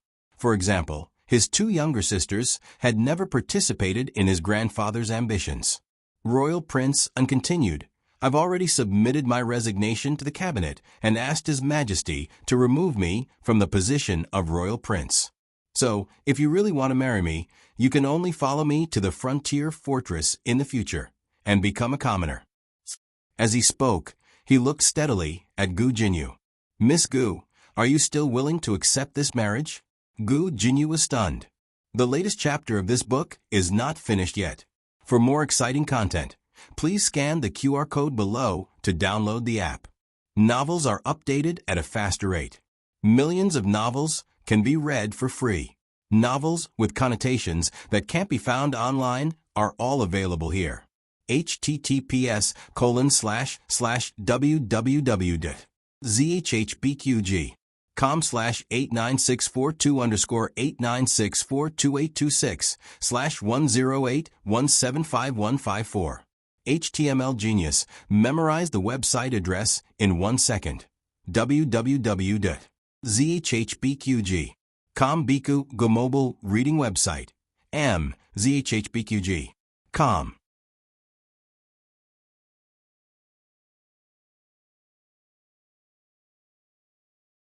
Chapter 611. The newest chapter of this book is not finished yet. For more exciting content, please scan the QR code below to download the app. Novels are updated even faster. Millions of novels are free to read. Novels with content that cannot be found online are all available here. Royal Prince said, You don't need to immediately give me an answer. This is a big matter. Why don't you go back and think it over? Don't be impulsive and do something that you will regret in the future. After he finished speaking, he stood up and walked out of the room. He still had to pack his luggage. Gu Jinyu also stood up. Looking at his back, she said in a trembling voice, I'm willing to marry you. As long as you don't dislike my birth, I'm willing to go to the frontier with you. Royal Prince slowly turned around. When I was a royal prince, I never disliked your birth. Now I definitely won't. Gu Jinyu smiled with relief. Then that's good. Royal Prince looked deeply at her and said, However, your father might not agree. If you insist on marrying me, you can only choose to elope. I'm not afraid. Gu Jinyu said. Royal Prince said, Good. Tomorrow morning, I will wait for you at the city gates. After Gu Jinyu left, Lu Quan walked over and looked at Royal Prince. His expression was hard to describe. You really want to bring her along? Gu Jinyu had once stolen Gu Jiao's credit and always caused trouble for Gu Jiao and Yao Shi. Lu Quan felt that she was a big problem. Royal Prince bitterly said, After all, we have an engagement. If she is willing to elope, I have no reason to disappoint her. After Gu Jinyu returned to Marquis Ding and Manor, she immediately chased out the maidservants in the room. The maidservants were dumbfounded. Young miss, what's wrong? A senior maidservant asked. Gu Jinyu pulled open the cabinet door and turned to look at the door, ordering, No one is allowed to come in. Young miss, what exactly happened? The senior maidservant came to the door and asked. I said, no one is allowed to come in. Gu Jinyu took out all the clothes in the cabinet. The senior maidservant had never seen Gu Jinyu lose her composure like this. How could she really ignore it? She pushed open the door and saw the bed covered in clothes. She was stunned and did not care about Gu Jinyu's orders. She walked into the room. Young miss, what are you doing? Why did you take out all the clothes? You. She then saw Gu Jinyu take a box and stuff all the clothes into it. The head maidservant hurriedly asked, Miss, are you moving out? Gu Jinyu said seriously, No one is allowed to control me. Also, no one is allowed to tell anyone about my return. The maidservants at the door looked at each other. The head maidservant had a bad premonition. She quietly gave them a look and said, Go invite the Marquis. A nimble-footed servant girl went over. Marquis Gu happened to be at the manor today. The manor that Empress Dowager Zhuang had requested was finally completed after a series of renovations and expansions. Now, there was only a handover ceremony left. He had invited the imperial astronomer to calculate the date. Right now, he was waiting for the results in his residence. A young maidservant reported at the door. Marquis, please go and take a look. Something had happened to Miss. When you return to the residence, you immediately pack up the clothes and don't let the servants leak the news. Marquis Gu frowned and went to Gu Jinyu's courtyard without another word. Gu Jinyu finished packing up the box of clothes and started to pack up her jewelry. She had just opened the dressing table drawer when Marquis Gu strode in with his hands behind his back. Jinyu, what are you doing? He asked in a low voice. Gu Jinyu's body trembled. A high-quality pearl hairpin slipped from her palm and fell to the ground with a thud. The pearl flowers fell off. She turned around frantically and blocked the dressing table behind her. Father. Marquis Gu looked at the box on the ground that had not been closed and then looked at the pearl hairpin that Gu Jinyu had accidentally broken. His gaze turned cold. Jinyu, you want to sneak out? I. Gu Jinyu stuttered. Marquis Gu looked coldly at the head maidservant. Where did Miss go today? The head maidservant said in a low voice. She went to Jade Water Alley. Marquis Gu's gaze turned cold. Did that girl bully you again? Gu Jinyu hurriedly said. No, father. It has nothing to do with sister. It was me. I saw Royal Princeton. I wanted to go to the frontier fortress with him. Marquis Gu frowned. Frontier fortress? He's also been exiled? Gu Jinyu took a step forward and grabbed Marquis Gu's arm. Father, he's not exiled. He asked to go to the frontier fortress. He even resigned from the throne because of this. He's a good man who values relationships. I'm willing to follow him. Please grant me my wish. Marquis Gu said without hesitation, I don't agree. Gu Jinyu pleaded bitterly. I've already had physical contact with Royal Princeton. How can I marry someone else in this lifetime? Marquis Gu said angrily, if you don't say anything about physical contact, I won't say anything and he won't tell anyone. Who will know? Gu Jiao was already married, but Marquis Gu was unwilling to acknowledge that marriage. What more Gu Jinyu, who was not married yet? Gu Jinyu's eyes reddened.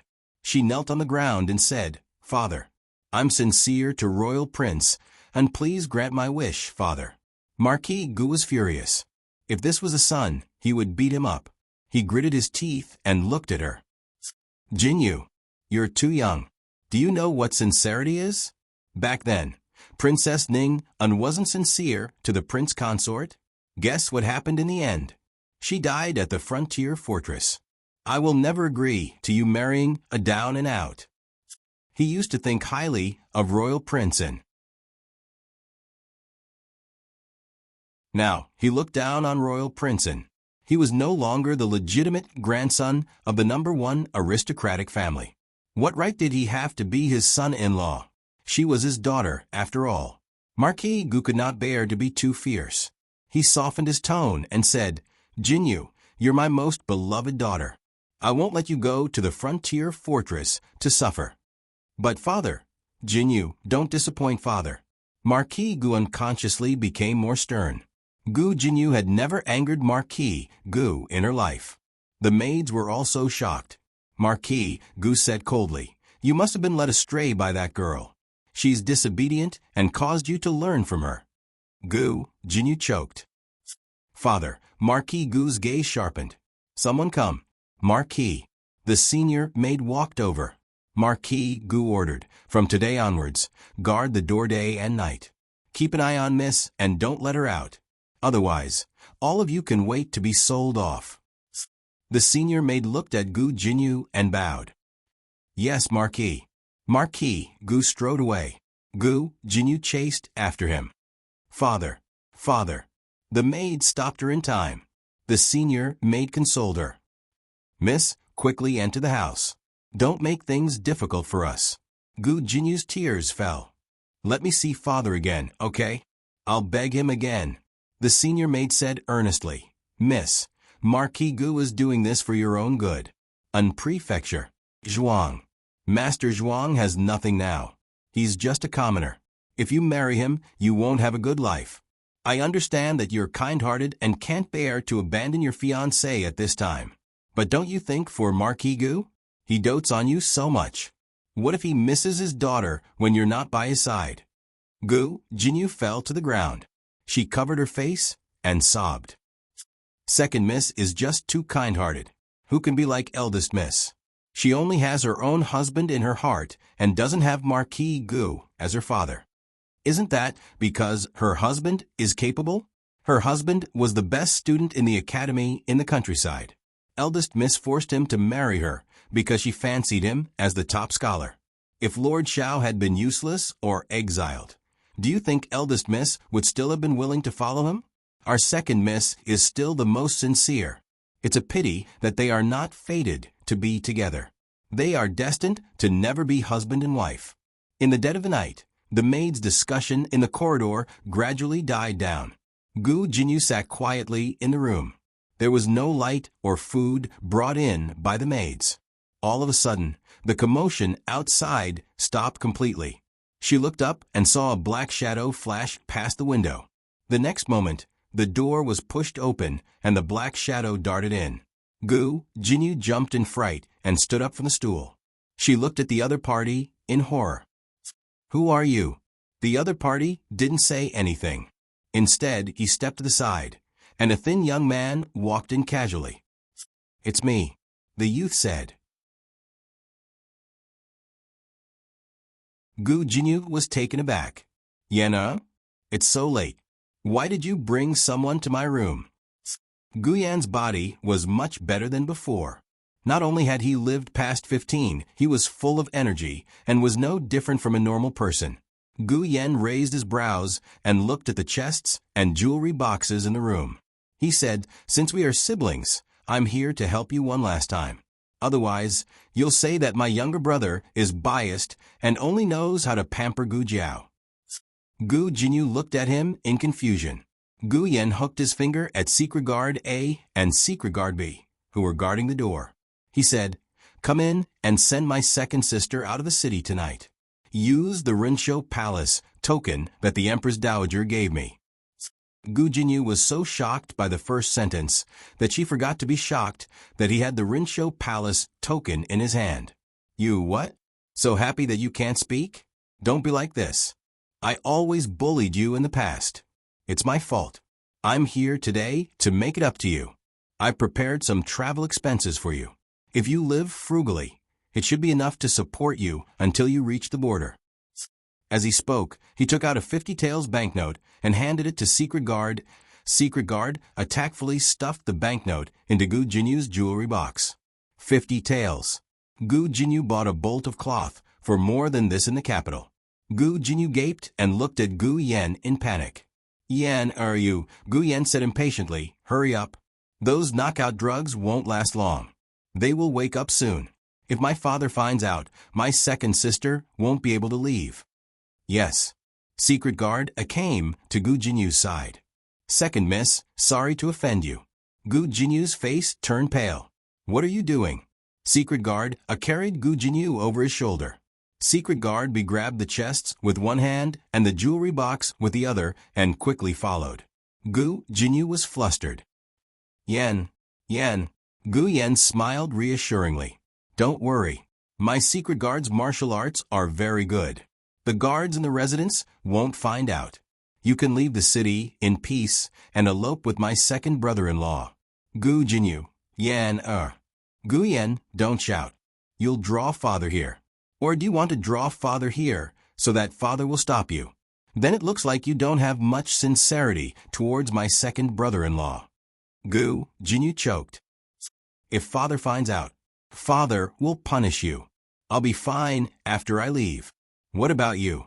I don't want to implicate you. Put me down. I'll think of something myself. In the entire residence, the person father will not punish the least is me. Even if he hits Gu Xiaobao, he won't hit me. Gu Yan raised his brows and said, I'm sick. Gu Jinyu. Who's there? A familiar voice suddenly sounded from a small path not far away. Gu Jinyu was delighted and shouted, Yan, leave quickly. Second brother is here. His voice almost reached the old madam's courtyard. Gu Qingfeng walked over quickly, and Gu Qinglin was with him. The two brothers looked at the swaggering Gu Yan, and then at Gu Jinyu, who was being carried on the secret guard's shoulders. They were both shocked. Gu Qingfeng asked, "What are you doing?" Without waiting for Gu Yan's reply, Gu Jinyu sobbed and said, "Second brother, please persuade Yan, he wants to help me escape from the residence, but I don't want to implicate him." Escape from the residence? What are you talking about? Gu Qingfeng looked at Gu Yan in confusion. Gu Yan sighed. Isn't my second brother-in-law going to the frontier fortress on his own? Second sister has deep feelings for him and doesn't want to betray him when he's down and out.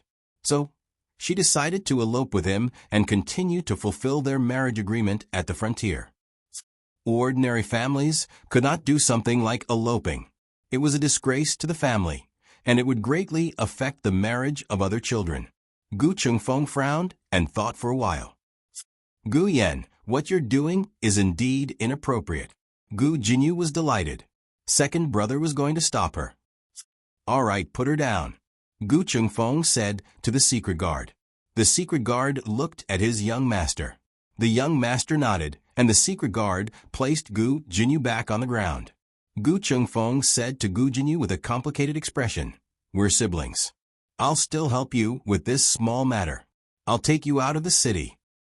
Gu Jinyu. Gu Qinglin said, "Second brother, I want to leave the city too."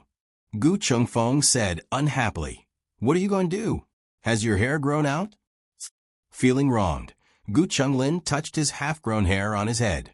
Gu Jinyu felt a lump in her throat. "Second brother, Gu Qingfeng waved his hand. "All right, don't say anything else. Let's go." Gu Jinyu's eyes flashed. "Second brother, I'll implicate you. I can't be so selfish. I'll go by myself. I can think of a way." Gu Qingfeng looked sideways at her. "You're still thinking of us at a time like this. It looks like I've wronged you in the past. You're not a heartless person. Don't worry. My Qinggong is better than Gu Yan's secret guard. No one will discover that I've taken you away." These were Gu Qingfeng's heartfelt words. Gu Qingfeng grabbed Gu Jinyu's wrist. "No, second brother." Gu Jinyu was really about to cry now. Second brother, eldest brother. She saw Gu Changqing, who had returned to the residence on horseback. "Eldest brother, why are you here?" Gu Qingfeng frowned. Gu Changqing rode up to them and looked down at them. His gaze landed on the crying Gu Jinyu. "What's wrong?" Gu Yan told Gu Changqing what he had said to Gu Qingfeng just now. Gu Jinyu sobbed and pleaded, "Eldest brother, second brother, and Yan didn't do it on purpose. I won't go. I'll be good. Don't be angry with them. Don't tell grandfather and father. I'm afraid they'll punish second brother." No one could bear to punish Gu Yan, but Gu Qingfeng was often punished. "Second brother, let go of me," Gu Jinyu said with red eyes. "Don't be silly for me. Let's pretend nothing happened today. Go back with eldest brother obediently. I can't implicate my own brothers for my own selfish reasons. Although Jinyu is not their biological child, I understand that the kindness of birth is not as great as the kindness of upbringing. My brothers and Yan have never mistreated Jinyu since I was young. Jinyu has nothing to repay you with. I only hope that I won't implicate you." Gu Changqing frowned and looked at Gu Jinyu, whose eyes were red and swollen. "You're really willing to follow Zhuang Yuheng to the frontier fortress?" Gu Jinyu was stunned again. An ominous feeling rose in her heart. "I'm willing to be with someone of my heart and never part." Gu Changqing seemed to have thought of something. It was rare that he did not reveal his cold and hard side. He sighed slowly and said, "Forget it. Zhuang Yuheng is virtuous, loyal, and kind. He's a man you can entrust your life to. If you insist on marrying, then go ahead. I'll talk to father. I won't make things difficult for you." Gu Jinyu was almost choked to death by his brothers. He's leaving tomorrow morning." Gu Changqing's frown deepened. "Can't you change the date?" Gu Jinyu said, It can't be changed. It's already set. It won't do if the wedding is too hasty." Gu Changqing was silent. After a while he said, "Then you go to the frontier fortress first." Coincidentally, his family is also at the frontier fortress. It's more suitable for your wedding to be held there. Gu Jinyu was thunderstruck. Gu Chongqing said to Gu Qingfeng, "All right, send Jinyu out of the city first." Gu Jinyu panicked. Eldest brother. I'm not leaving, I'm not marrying." Gu Chongqing said, "Father won't blame you. I'll convince father." Gu Qingfeng was about to use his qinggong to take Gu Jinyu away. Gu Jinyu was so frightened that she cried out, "I don't want to marry. I don't want to marry him. I don't want to go to the frontier fortress to suffer. I don't want to be a commoner." Gu Chongqing frowned. "But didn't you say you were willing to marry him?"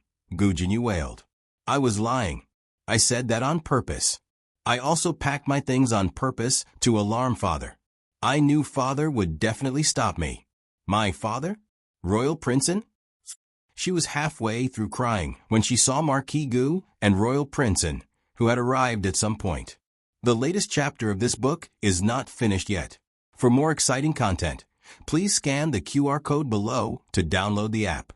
Novels are updated at a faster rate. Millions of novels are free to read. Novels with connotations that can't be found online are all available here.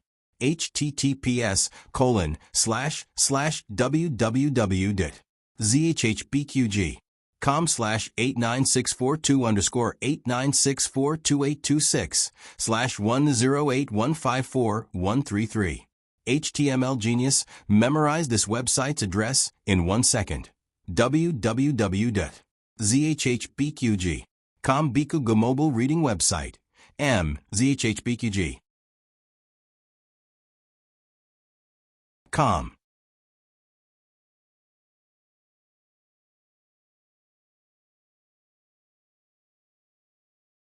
Chapter 612. The latest chapter of this book is not finished yet. For more exciting content, please scan the QR code below to download the app. Novels are updated at a faster rate. Millions of novels are read for free. Novels with a deeper meaning that cannot be found online are available here. This is awkward. It has never been so awkward in 16 years.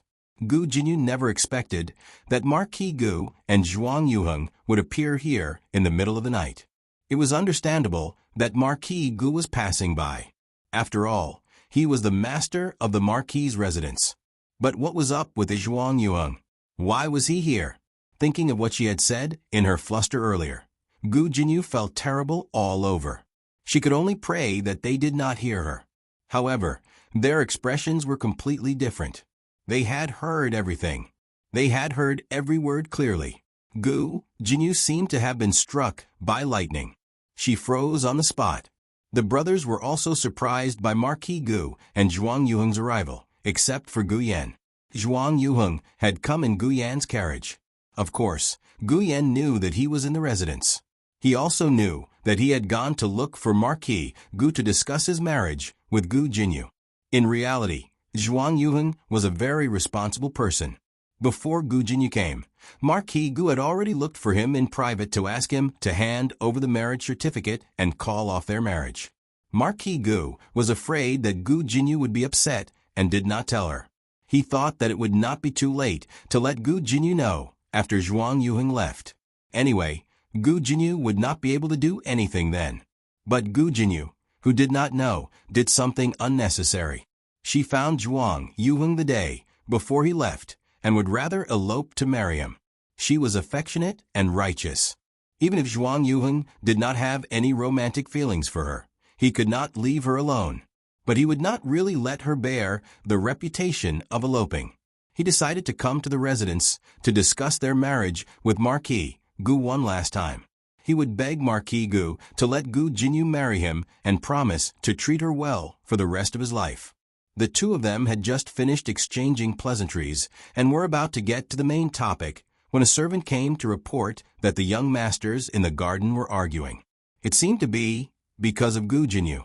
If it was only a family matter, Zhuang Yuheng would not have followed. However, since it involved his fiancée, he still came to take a look. It wouldn't have mattered if he hadn't seen it, but now that he did, he was pleasantly surprised. It would be a lie to say that he was not disappointed. However, this was not disappointment in a relationship, but disappointment in human nature. For the sake of a good reputation, a person could actually fool the people around him to such an extent? That was good too.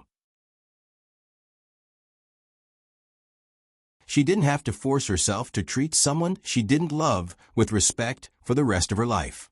Gu Jinyu took in Zhuang Yuheng's expression.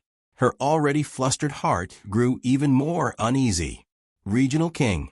Let me explain. Zhuang Yuheng ignored her and turned to bow to Marquis Gu. Marquis. The Marquis of Gu was completely stunned by Gu Jinyu's words. He could not regain his senses for a long while. Zhuang Yuheng called him a few times before he regained his senses. He looked at Zhuang Yuheng as if he had just woken up from a dream. You said in the study earlier that you came to the residence to look for me. What was it again? Zhuang Yuheng paused and took out a marriage contract from his chest. I'm here to return the marriage contract.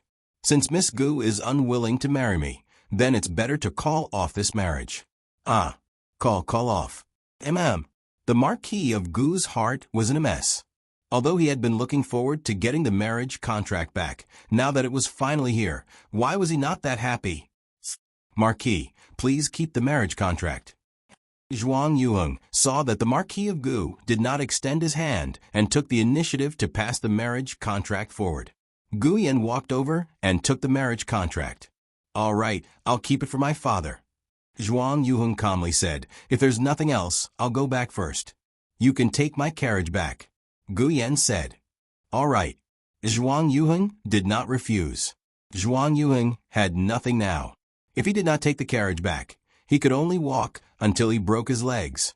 Gu Yan did not lack carriages, but Gu Yan did not owe him anything. Giving the carriage to him was a favor. After all, he had helped Gu Yan shovel chicken dung for so long and had allowed Gu Yan, the middleman, to earn the price difference. Of course, Gu Yan would treat him better. Zhuang Yuheng turned to leave. Gu Jinyu called out in a choked voice, Royal Prince. Royal Prince. Zhuang Yuheng turned slightly and did not completely turn to face Gu Jinyu. He only said from a distance, I just want to ask Miss Gu, that time at the tea house, was it really just an accident? Gu Jinyu's entire body stiffened. Take care. Zhuang Yuheng did not say anything else and did not expect any answers. He disappeared into the night without looking back. Gu Jinyu watched as his side profile gradually disappeared. For a moment, a huge impulse surged from the bottom of her heart. She wanted to marry him. She wanted to marry such a responsible and upright man. Xiao Lulang, that little cripple, was able to achieve a meteoric rise. Why couldn't Zhuang Yuheng make a comeback? Earlier, she had been muddled by the cancellation of the engagement and had forgotten to sit down and think about it. Zhuang Yuheng was able to live in Jadewater Lane. How bad could his relationship with Gu Jiao's family be? Gu Jiao and Xiao Lulang were favored by the Empress Dowager and His Majesty. Perhaps the Empress Dowager and His Majesty had tacitly allowed them to take Zhuang Yuheng in. From the looks of it, the Empress Dowager and His Majesty had not completely given up on Zhuang Yuheng. He had a chance to turn the tables. What commoner? What self-exile? It was all a show for the world to see. The Zhuang family was in big trouble. If they did not punish Zhuang Yuheng, the people would be angry. But when the people's anger subsided, they would be able to bring Zhuang Yuheng back to the capital. Gu Jinyu, who finally realized what she had missed, chased after Zhuang Yuheng without regard for anything else. Gu Yan discreetly stretched out his leg and tripped her. Gu Jinyu fell flat on her face. Actually, Gu Jinyu was thinking too much. Empress Dowager and His Majesty had never thought of putting on an act, especially Empress Dowager Zhuang. She was not afraid of the people's anger, and was even more unafraid of being scolded. If Zhuang Yuheng stayed in the capital, she would not make things difficult for him. But if Zhuang Yuheng wanted to go out on his own, she would not stop him. The child had grown up. She should learn to let go. Gu Jinyu did not know. She regretted it so much that her intestines turned green. But now was not the time to wallow in regret. Zhuang Yuheng had left, but there was still Marquis Gu, Gu Changqing, and the other brothers. Gu Changqing and the other two were very disappointed. Tonight's show was planned by Gu Yan. Gu Yan did not inform them in advance. Gu Changqing and Gu Chengfeng really wanted to help Gu Jinyu leave. Although they had no feelings for Gu Jinyu's insistence on leaving Royal Prince made them feel disgusted. I didn't expect it to be fake. As expected, I shouldn't have had any expectations for you, Gu Chengfeng said disdainfully. Gu Changqing regained his usual cold expression. Yan, let's go. Gu Yan did not leave. He wanted to watch the show. Gu Changqing directly pulled him onto the horse. It's so late. You should sleep. Staying up late is not good for your health. But I want to watch the show. Don't be naughty. Can I be naughty? You've been naughty all night. When have I been naughty? Gu Yan's indignant snorts gradually faded away. Shadow Guard A and B also disappeared into thin air. Gu Chunglin also wanted to watch the show, but was pulled away by Gu Chengfeng. Only Marquis Gu and Gu Jinyu were left in the garden. Gu Jinyu looked at Marquis Gu helplessly. Father, let me explain, Marquis Gu asked in a daze. What's going on with the tea house? Gu Jinyu's expression changed. Father, Marquis Gu looked at her deeply. The tea house. Zhuang Yuheng was drugged, and you were almost molested by him. Is that what happened? Gu Yan suddenly came out from behind the tree. Of course not. She found out that Zhuang Yueshi wanted to harm someone and went to join in the fun. She saw that Princeton was drugged. It was not Prince who dragged her in through the door. She went in by herself. Gu Changqing held his forehead helplessly and pulled him over. All right, are you done? Can you go back to sleep now? I haven't said enough. Gu Yan struggled out of Gu Changqing's arms. He was taken away by Gu Changqing and then coaxed Gu Changqing to use his lightness skill to bring him over. It was not easy for him to come over. He wanted to finish. He shouted at Marquis Gu across half the garden. Princeton asked her to run away. She did not run away. Princeton could not control himself and had no choice but to stab himself. She kept saying, What happened to you, Princeton? What happened to you? Do you want me to call a doctor for you? Call a damn doctor. You saw Zhuang Yueshi drugging him, and you don't know what happened to him. Gu Changqing could not listen to him anymore. He was so angry that he twitched. Who taught you to say such nonsense? Gu Yan used to be very obedient. Ever since Marquis Xianping moved into Bai Shui Alley, Gu Yan became more and more naughty. Woo. Gu Yan wanted to say more, but his mouth was covered. The young man's body was mercilessly carried over by Gu Changqing, and they left the residence with his lightness skill. Marquis Gu was not interested in the dispute between Zhuang Yueshi and Zhuang Yuheng. He only cared about what role Gu Jinyu played in it. He clenched his fists and looked at her. Is what Gu Yan said true? If these words were said by Gu Jiao, Marquis Gu would not believe a single word. He would only think that Gu Jiao was framing Gu Jinyu. To put it bluntly, he did not know Gu Jiao well enough. But he knew Gu Yan. Did Gu Yan need to frame Gu Jinyu for bullying him? He was doing it openly. I just want to bully you. What can you do to me? The whole family dotes on me because I'm sick. This was Gu Yan. Another important point was that this matter did not involve Gu Jiao. As long as it involved Gu Jiao, Marquis Gu would unconditionally side with Gu Jinyu. But now that there was only Gu Yan and Gu Jinyu, Marquis Gu could look at this matter relatively rationally. If Gu Yan mentioned that Prince had feelings for Gu Jiao, this matter would be ruined.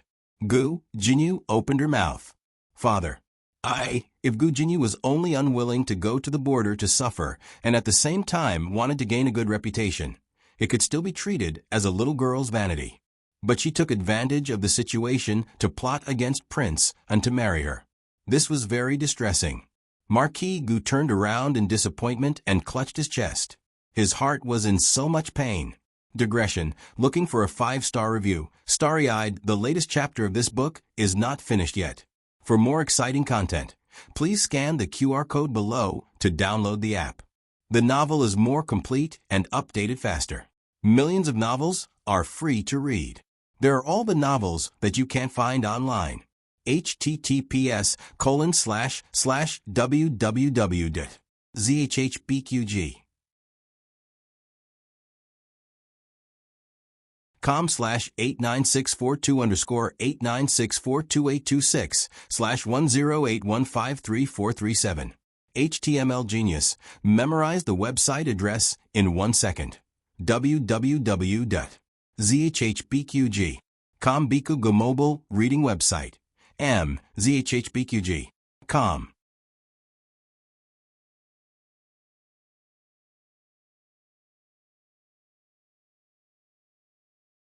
Chapter 613.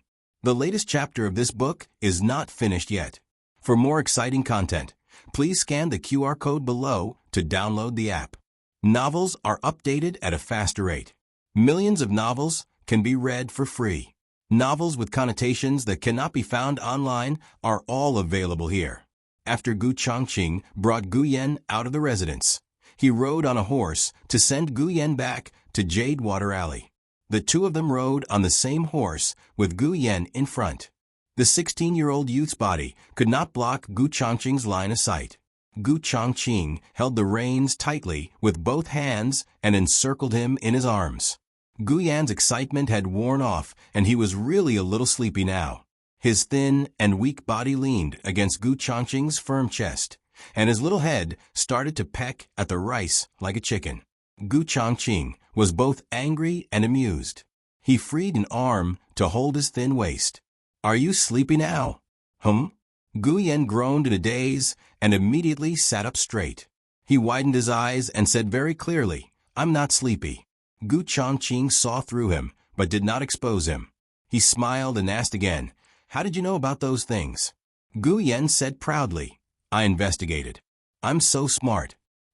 Gu Chongqing was so angry that he laughed and muttered, "You're really not modest at all." He did not ask how Gu Yan investigated, because Gu Yan had started to peck at the rice like a chicken again. But even if he did not ask, he could guess a thing or two. Zhuang Yuheng stayed in Jade Water Alley. Gu Yan must have accidentally found out about how Zhuang Yuheng was drugged by Zhuang Yueshi from him. Zhuang Yuheng did not suspect that Gu Jinyu's appearance was not a coincidence. He just thought that she was really just passing by and did not know anything. She was really concerned about him. Gu Yan, this little fox, was not so easy to fool. He might not have found conclusive evidence, but he had pieced together all the fragments of the incident and combined them with his understanding of Gu Jinyu to basically reconstruct the truth of that day. To put it bluntly, he was still guessing. But judging from Gu Jinyu's reaction, he had guessed correctly. Gu Chongqing looked down at Gu Yan, who had fallen asleep in his arms. He didn't know whether to laugh or cry as he said, "You have such a bright brain. Why don't you use it on your studies?" The next day, Zhuang Yuheng packed his luggage and boarded the carriage to the frontier fortress. Empress Dowager Zhuang also came to Bai Shui Alley to see him off. He was not an exiled person, but the frontier fortress was full of hardships. If he wanted to protect his sisters, he would have to suffer a little. "Come back if you can't take it anymore. Beijing is your home." Empress Dowager Zhuang didn't say this out loud. Compared to going to the Chun nation as a hostage, Zhuang Yuheng's journey was far more important. He wasn't doing this for his country, nor was he doing this for anyone's ambitions. He was using a brand new identity to start a journey that was completely his own. He no longer relied on any power, nor did he receive any help. Every step he took, he had to start from scratch. "This is for you." Xiao Heng took a book from the study and handed it to him. "Didn't you want to learn the book from the Yen Kingdom? I organized it and made a few notes." It was a book about the arithmetic of the Yen Kingdom. It originally had notes, but Zhuang Yuheng's Yen language wasn't very good, so Xiao Heng translated it into the Zhao nation language. Xiao Heng's hands and feet were not well these days. It was clear that this book had been prepared long ago.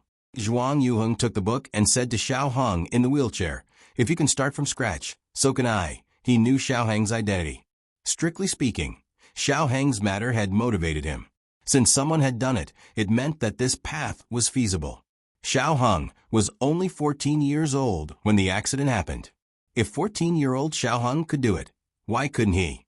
Zhuang Yuheng said solemnly, "Wait for the day I return to Beijing." Xiao Hong said, "I'll wait and see." Empress Dowager Zhuang gave Zhuang Yuheng a brocade box. Zhuang Yuheng sat in the carriage and opened it. It was a hair crown. He was afraid that he would have to spend his 20th birthday on the road. This was the gift his great-aunt had prepared for him. He wiped his red eyes and smiled through his tears. "Thank you, great-aunt." In the next few days, Marquis Gu went straight to the Ministry of Works. Gu Jinyu wanted to find him several times, but he couldn't even see his shadow. Xiao Heng's injuries were superficial. After resting for a few days, the bandages were finally removed. Marquis Xianping wasn't so lucky. His injuries were so severe that they reached the bone. He also disobeyed and rode the horse at night. He was hit by a big tree, and his waist injury relapsed. In short, after Xiao Hong regained his freedom and returned to the officialdom, he was still a miserable big white who could only sit in a wheelchair. He couldn't even play cards. Qin Fengwan. He sat in the courtyard and basked in the sun. He called Princess Xinyang, who was helping little Jing Kong tie his hair. Little Jing Kong's mushroom hair could be tied into a small ponytail. Princess Xinyang tied it for him patiently, and he was happy to let her do it. Princess Xinyang didn't want to bother with Marquis Xianping. Marquis Xianping raised his eyebrows. "Don't always show that you're very close to the child in front of me. It's useless even if you hint. I won't have a child with you." Princess Xinyang was furious. She picked up the wicker basket on the ground and covered his head with it. Marquis Xianping, who was covered by a wicker basket, was speechless. Qin Fengwan. "Take the wicker basket away." Qin Fengwan. "How dare you?" Qin Fengwan. Gu Jiao had been doing something at home recently. She had requisitioned the old chancellor's front and backyards and always ran to the blacksmith shop. She was covered in dirt every day. Today, she came back from the blacksmith shop again. After washing up, she changed into dry clothes and went next door. It was time to rehabilitate Huang Fuxian. Today, Huang Fuxian would officially throw away his crutches and stand up with his hands on the railings on both sides. Huang Fuxian sat in the wheelchair and didn't dare to move. Gu Jiao came in front of him and maintained a distance where she could reach out and hug him. She said, "Don't be afraid. Try standing up." Huang Fuxian hesitated. Huang Fuxian was shy. When he trained, there weren't many people present. Yuya, and Lu Quan deliberately didn't go to the backyard. Gu Jiao said, "If you hesitate any longer, little Jing Kong will be here soon." Thinking of little Mushroom, Huang Fuxian gritted his teeth. He didn't want little Mushroom to look down on him or be disappointed. He took a deep breath and grabbed the 2 rows of railings in front of him. Gu Jiao looked at him. "Stand up, Huang Fuxian." Huang Fuxian exerted strength in his arms, but his legs didn't listen to him. I can't stand up." He could walk a few steps with his crutches. How could he not even stand after losing his crutches? This was a kind of psychological dependence. Gu Jiao had to help Huang Fuxian get rid of it. Gu Jiao said again, "Huang Fuxian, stand up." Huang Fuxian exerted all his strength. The veins on the back of his hands were bulging. However, just as he stood up a little, he felt a sharp pain in his broken limbs. He fell back into the wheelchair and broke out in a cold sweat. "No, I can't stand up." Gu Jiao looked at him without blinking. She didn't say anything unnecessary. She just repeated, "Huang Fuxian, stand up. Huang Fuxian, stand up. Stand up." Huang Fuxian's thoughts drifted back to that icy and snowy night. His mother had put him into the snow pit that she had dug out, using her thin body to block the wind and snow that filled the sky. Live well. Huang Fuxian's eyes turned red. He gripped the armrest of the wheelchair tightly and gritted his teeth. He used the strength of his arms to support his body and slowly stood up. He put one hand on the right railing. Then, he put the other hand on the left railing. His arms began to tremble from the immense force he was exerting. Little by little, he channeled his strength into his legs. 1 inch, 2 inches, 3 inches, he gradually left the wheelchair. The pain from his stump caused his facial features to twist together. He almost fell back into the chair again. "You're already half standing," Gu Jiao said. Huang Fuxian gritted his teeth again and stood up in one go.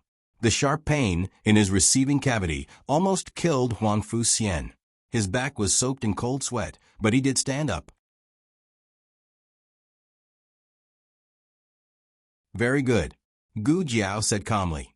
"Now let go of your left hand." Letting go wasn't the goal. The main thing was to not let him use his arm anymore. Huang Fuxian's throat moved. He slowly picked up his left hand. Gu Jiao put her hand under his palm in time, but didn't touch him. "Now, try to let go of your right hand." Huang Fuxian was very nervous. After he couldn't use his left arm, he used his right arm to support himself. He felt that his broken limbs were very painful, but after hesitating for a moment, he forced himself to let go. Gu Jiao held his hand weakly. He stood up completely on his own. He looked at his legs in disbelief, and then looked at Gu Jiao in front of him. I'll stand." He lost his balance and fell forward. Gu Jiao caught him in time. He let out a long sigh of relief. "I said I wouldn't let you fall." Gu Jiao let him stand back up and put his hands on the railing. "But you'll still fall in the future. Now, you're just building the confidence to stand up." "Okay." Huang Fuxian nodded. He wasn't so scared when he really crossed that hurdle. It was painful, but he already knew how painful it was. "It doesn't hurt," he said. Gu Jiao said, "Say that after you walk a few steps." Sure enough, Huang Fuxian was slapped in the face. It was too painful. Every step was like walking on the tip of a knife. Fortunately, the bone grinding was anesthetized. Gu Jiao thought that half of the pain was psychological, so it was normal. The first day of formal rehabilitation was to adapt. Gu Jiao didn't let him practice for too long. In less than an hour, he was back in the wheelchair. At this time, there was no dry spot on Huang Fuxian's body. "Master, I prepared the hot water." Lian saw that they were done practicing and walked out of the room with a smile. Huang Fuxian looked at Gu Jiao. Gu Jiao said, "Go take a bath. Don't catch a cold." "Okay." Huang Fuxian nodded. Gu Jiao turned back to her side. Huang Fuxian suddenly called out to her, "Dr. Gu, thank you." Gu Jiao nodded. Gu Jiao left the backyard of her master's house. As soon as she entered her own backyard, she saw her grandaunt sitting in the hallway. She stood in her grandaunt's position and looked to the direction of the rehabilitation field. She suddenly understood what her grandaunt was looking at. "Not playing cards anymore?" Gu Jiao asked with a smile. I'll go play now." Empress Dowager Zhuang raised her chin and walked out. Lu Tsuehua. "We need one more." Empress Dowager Zhuang was in a good mood today. When she played cards, she went easy, so the neighbors lost less money. Gu Jiao returned to the East Room. Little Jing Kong didn't go to class today. He just went to play with Princess Xinyang. At this time, he ran in with a few knots on his head. "Jiao Jiao Jiao Jiao." Gu Jiao looked back at him. He put his little head in front of Gu Jiao. "Jiao Jiao, look." Gu Jiao grabbed his knots. "You look good." In a few months, he would be able to tie his hair into a small bun. Little Jing Kong was happy and shy. "The princess did it for me." Gu Jiao praised, "You did it well." Little Jing Kong said, "Jiao Jiao." Gu Jiao said, That. Little Jing Kong lowered his head and played with his fingers. "Do you still have that delicious drink?" After he gave the 2 bottles he had picked up to Princess Xinyang, he regretted it. If he had known, he would have kept 1 bottle. Gu Jiao tidied up the small medicine box. "What's the delicious drink?" Little Jing Kong began to look into the small medicine box. "It's blue. It's sweet and sour." Gu Jiao understood. "Calcium supplement oral liquid? There's no more." That one only appeared twice, and then it never appeared again. Little Jing Kong was disappointed. He looked at the small medicine box and didn't understand. Why are there only 2 bottles this time? Didn't there used to be a lot of them? It was Gu Jiao's turn to be puzzled. Oral fluids were counted by boxes. There were 10 bottles in a box. Why did he say there were only 2 bottles? Well, little Jing Kong grabbed his nuts and told Gu Jiao about the blue bottle he found under the bed. Gu Jiao was very sure that there was no oral calcium supplement in the medicine box during this period.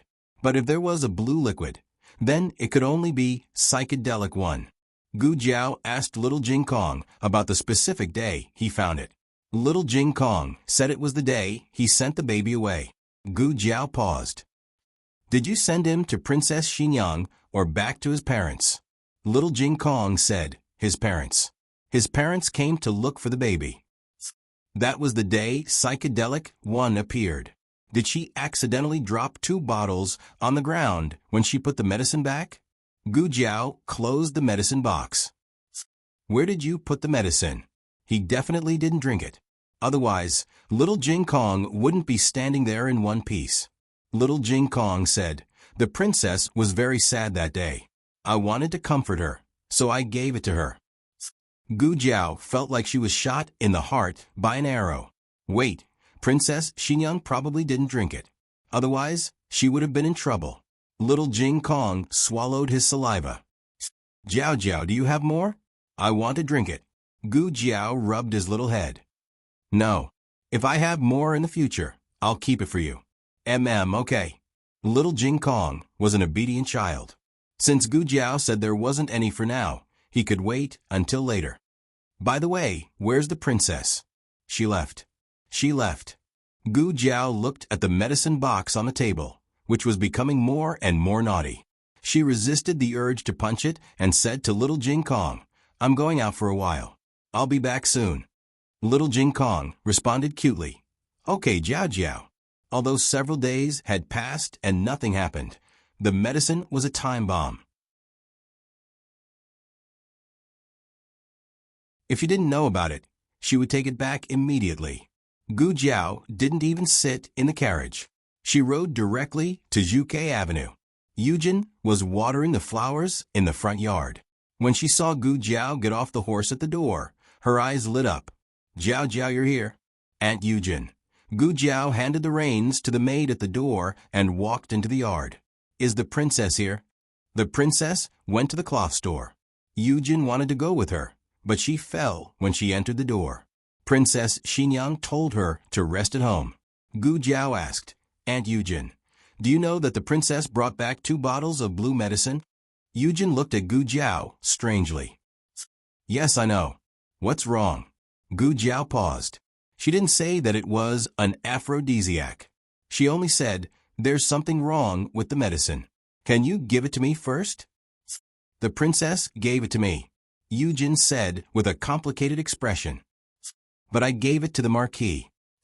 Gu Jiao opened her mouth. Marquis Xianping? Yujin said worriedly. Yes, the princess said that the 2 bottles of medicine were for leg cramps. I didn't want to drink it, so I kept it. Last time I went to Pushui Alley and heard the Marquis complaining about leg cramps, so I gave it to him today. Did I make a mistake? Gu Jiao calmed down. It's okay. It was better for Marquis Xianping to drink it than for the princess to drink it. Although the medicine was powerful, Marquis Xianping's willpower was also very strong. Moreover, his whole body was in plaster. He couldn't do anything. She couldn't let people carry him to the brothel to find girls. Gu Jiao smiled awkwardly. I'll go back and take a look.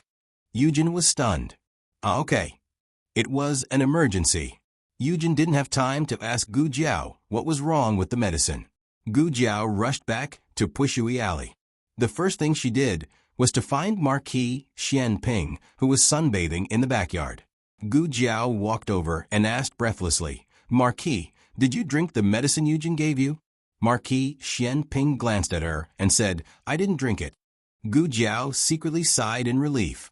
She reached out her hand. Then give it to me. Marquis Xianping said lightly, No. Gu Jiao was slightly stunned. What do you mean? Marquis Shen Ping's eyes glanced down the corridor. Yes, she drank it. Gu Jiao turned around and saw Princess Xinyan coming out of the room. The latest chapter of this book is not finished yet. For more exciting content, please scan the QR code below to download the app. Novels are updated faster. Millions of novels are free to read. Novels with content that can't be found online are all available here. https://www.zhbqg.com/89642_8964226/108133275. HTML Genius remembered the website address in 1 second. www.zhbqg.com Bikugo mobile reading website. zhbqg.com that you're tuning in to the Echo Reads YouTube channel. Don't forget to subscribe and join us on this journey to catch the most captivating stories.